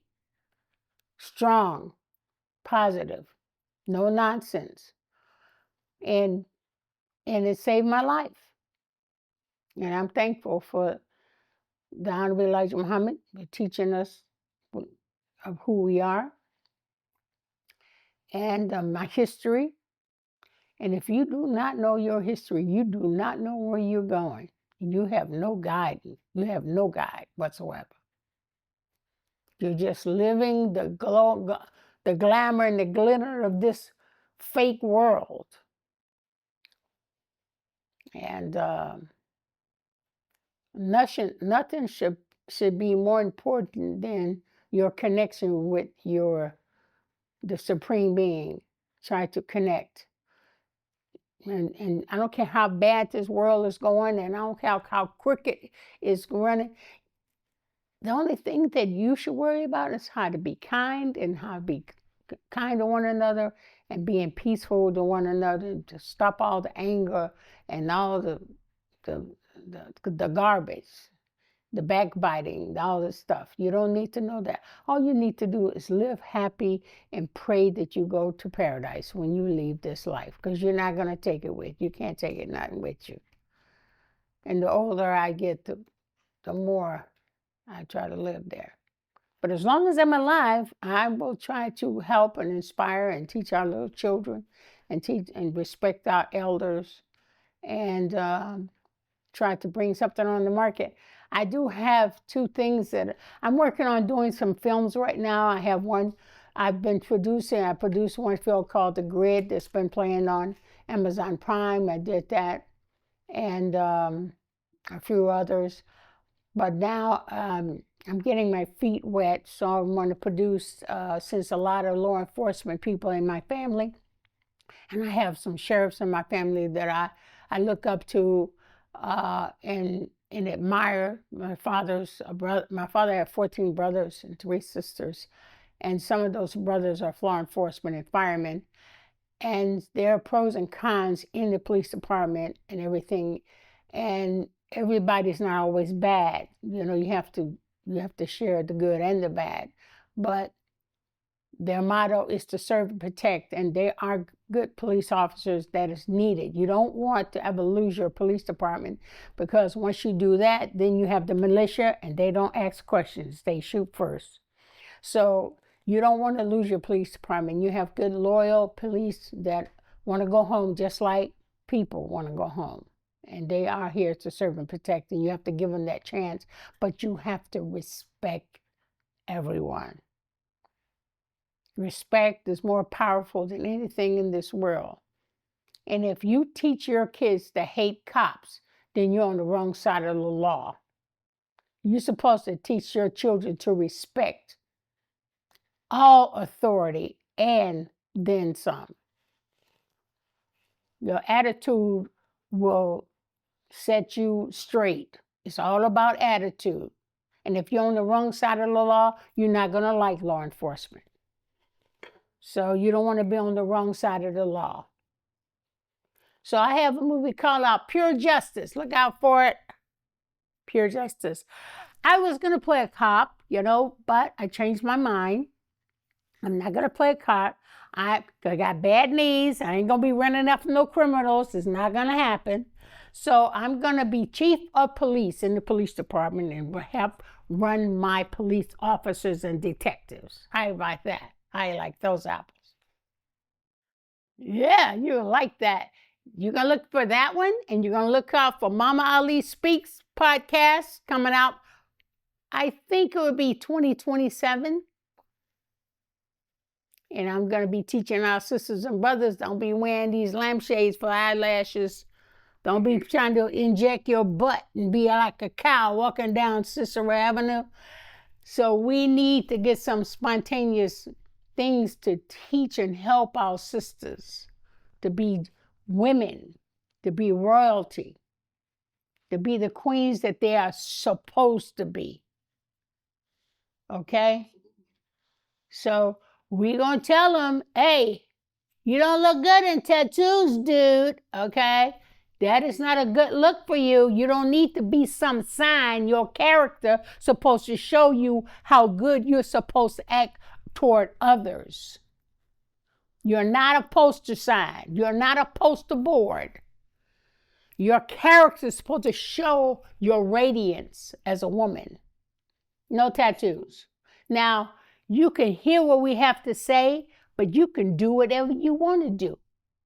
I'm not asking you to do nothing. I'm just telling you about yourself, about the reality of life. Take it or leave it. It's your life. You can do whatever you want. How about those? How you like those apples, Rocky? Huh? You like that? Hey. Yeah, all I can do is spread. You know what? It's almost like seeing a woman with a slip hanging. You want to pull a coattail. Your slip hanging, baby. Your slip is hanging, okay? So, I would like to see if a slip ain't hanging, but you ain't got to lift it. You don't want to. You can be a noun or pronoun or whatever noun you want to be. You do whatever you're going to do. But I'm going to tell you, I'm going to pull your coattail, okay? But you don't have to listen. But at least I said what I had to say. You take it or leave it. You know what I'm saying? Take it or leave it. Yeah, you need to tone your voice down a little bit. Don't be hollering over a man and stop the cussing, please. I mean, you're turning the angels into... You're running there's only 2 angels on you right now to take you to the over and beyond the other place, and they stand right there, but you make them walk away from you when you speak these bad languages. Use your intelligence, You ain't got to cuss and everything to prove a point. Just be nice, Just be nice, say nice words, say good words, My dad and mom, I thank them for 2 lives they gave me. One, bring me into this world, and my faith. And they gave me that, and I appreciate that. And I don't care what these mothers and mothers do today. They're trying to find their way as well. And they're going to make mistakes. But you have to respect them for being the miracle that God brought you through them to bring you here. You had no choice. So you have no choice to leave either. Otherwise, you will pay for the consequences. Always respect your parents. I don't care what they do or what they're going through. They're just trying to find their way too. But it's one thing that they did do. They was used as a tool to bring you into this world. And now that you're here, you're on your own. Because if they don't teach you, you're going to find out. one way or the other. God is always going to let you find out. Yeah. Always. Yeah. And we all are teachers here. We all are mothers here. If you haven't had children, you haven't had any children, a man or woman, it don't mean you're not a mother or a father. You're going to be teaching somebody somewhere. So you're always going to be a mother and a father, no matter whether you have a child or not. And so people must appreciate the kindness. You know, the elders, they need to respect their elders. You know, you have to, you know, because, you know, if you don't do these deeds that are good, because that's all you're going to carry with you is deeds. That's the only thing you're going to carry is your deeds. That's all you can carry out of this world is your deeds. There's nothing else. The money don't count. The cars don't count. The house don't count. The jewelry don't count. The rocks and the diamonds don't count. The only thing that you bring here and leave here with is your deeds. That's it. You're done. That's it. You can't make that right, make it sound right or be right, then you got a problem. Because there is an afterlife. Because once he created you, you're always going to be here, whether it's in a good place or the bad place. And they better start being a believer. You know, yeah. Well, I believe in the energy and the cosmos. You know what? Get off of that page, please. All right? You know, there's a deity and there's only one creator, and you ignore that, you got a problem, sir. You got a problem. Yeah, yeah. Phew. I can't believe people say, I don't believe there's a God. I didn't see it. I said, are you nuts? What's wrong with you? You see birds and trees and water and mountains and you don't see God? I don't get it. I mean, oh, Lord, have mercy. That's what my grandma said, oh, her Lord, have mercy. That's right. You know. I don't want to talk about religion also. Well, you don't want to talk about yourself then. You don't want to talk about you. You just don't like the people that claim they have religion and then act right. That's your fault. That's your fake belief. Oh my goodness. People just, I don't know. All I can say, you know what? It's so much. A lot of people say, oh, the world is just going bad and this and that. And look, the world is fine. God is taking care and he's in control of everything on this earth. In his own time, he's going to prove it to you. But you know what? You ain't important enough for them to prove nothing to you. All your mind and all your whole body, your existence is about you. It's all about you. There's no one in this world made two of you, not even twins. The Creator created each and every one of you in a special way. And the lions, the tigers and bears, oh my. They got all these dots and spots and hundreds of them. Thousands of them, and not one has the same spot as the other. They're all, not a one, not a one. Even the hairs on your head is not the same as the hairs on somebody else's head. It's also come to the same count. That's how special we are. We are that special. They're not even twins. Don't have the same bumps or the same hair or same nothing. Everybody's dealt on individual makeup made by the Creator, one of a kind. One of a kind. You can have triplets and none of them are alike. Not one of them are alike. That's how special we are. And if we don't take care of ourselves and treat ourselves as special beings, Now we had lost everything. We missed the whole picture. We're beautiful. We're beautiful. There's hatred in this country. There's people that don't want to work together. There's people that don't love themselves enough to do better. Yeah. You don't need approval from Facebook, from TikTok. You don't need nobody's approval. God gave you pre-approved. You are pre-approved by God himself. Pre-approved. You're the best. You got it? You get it? I'm pre-approved. You pre-approved, honey? I'm pre-approved. Yeah, you pre-approved, baby. You passed it. You passed it. I like those apples. Those are some good apples right there. Yes, it is. That's all that's important in life is to enjoy it while you're here. Try to enjoy it. Wake up in the morning, see the sky, see how beautiful it is. We're not even trapped in a room. You look in the sky, there's no corners or room in this world. This is open. We got this whole space is open and it's wide. We're not even condoned or no space. Yeah, it's open. It's wide open. And we're here. Yeah, you wake up in the morning. You see how you do in the morning. You brush your teeth. You say your prayers. You thank God for everything. And you ask God for your blessing. All you have to do is ask. Other people say, well, God know what I want. And he know what I mean. And he know who I am. And no.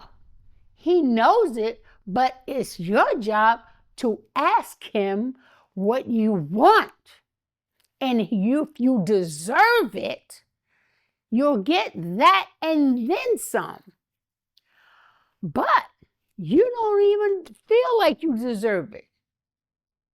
You're too busy putting burdens on yourself that God didn't give you.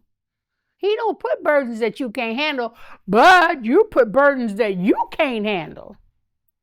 That's the thing. We put burdens on ourselves.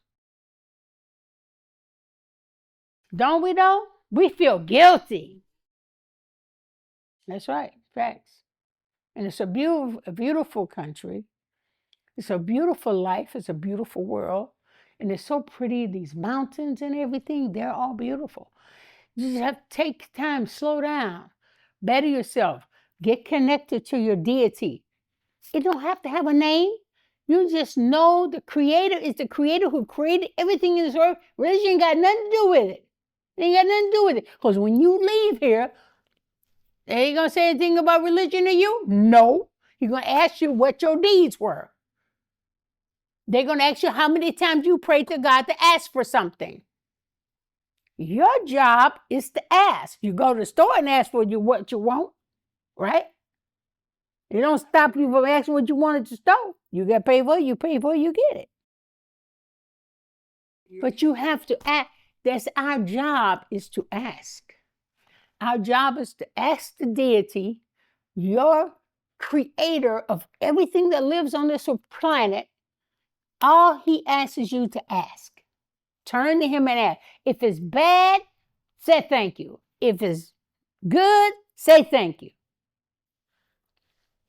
Because what he see, what people put on you to make you suffer, is he's making it better for you to choose something better.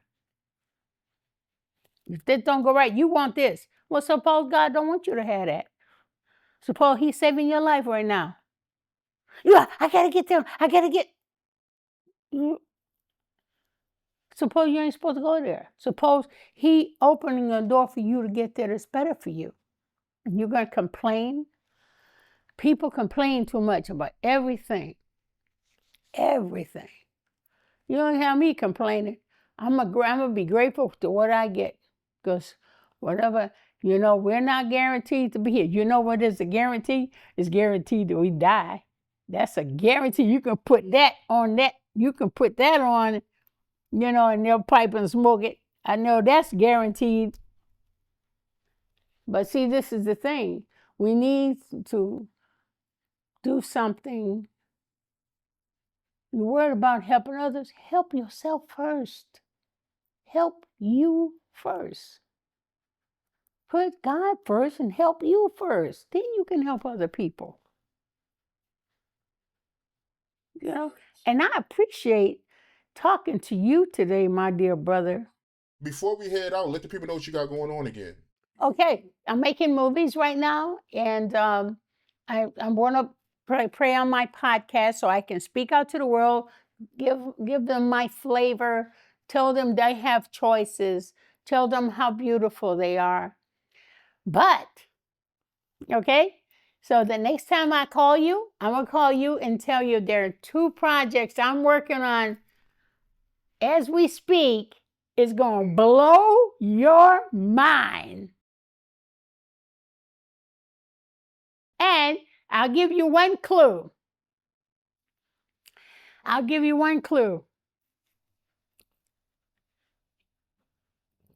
Women fighters.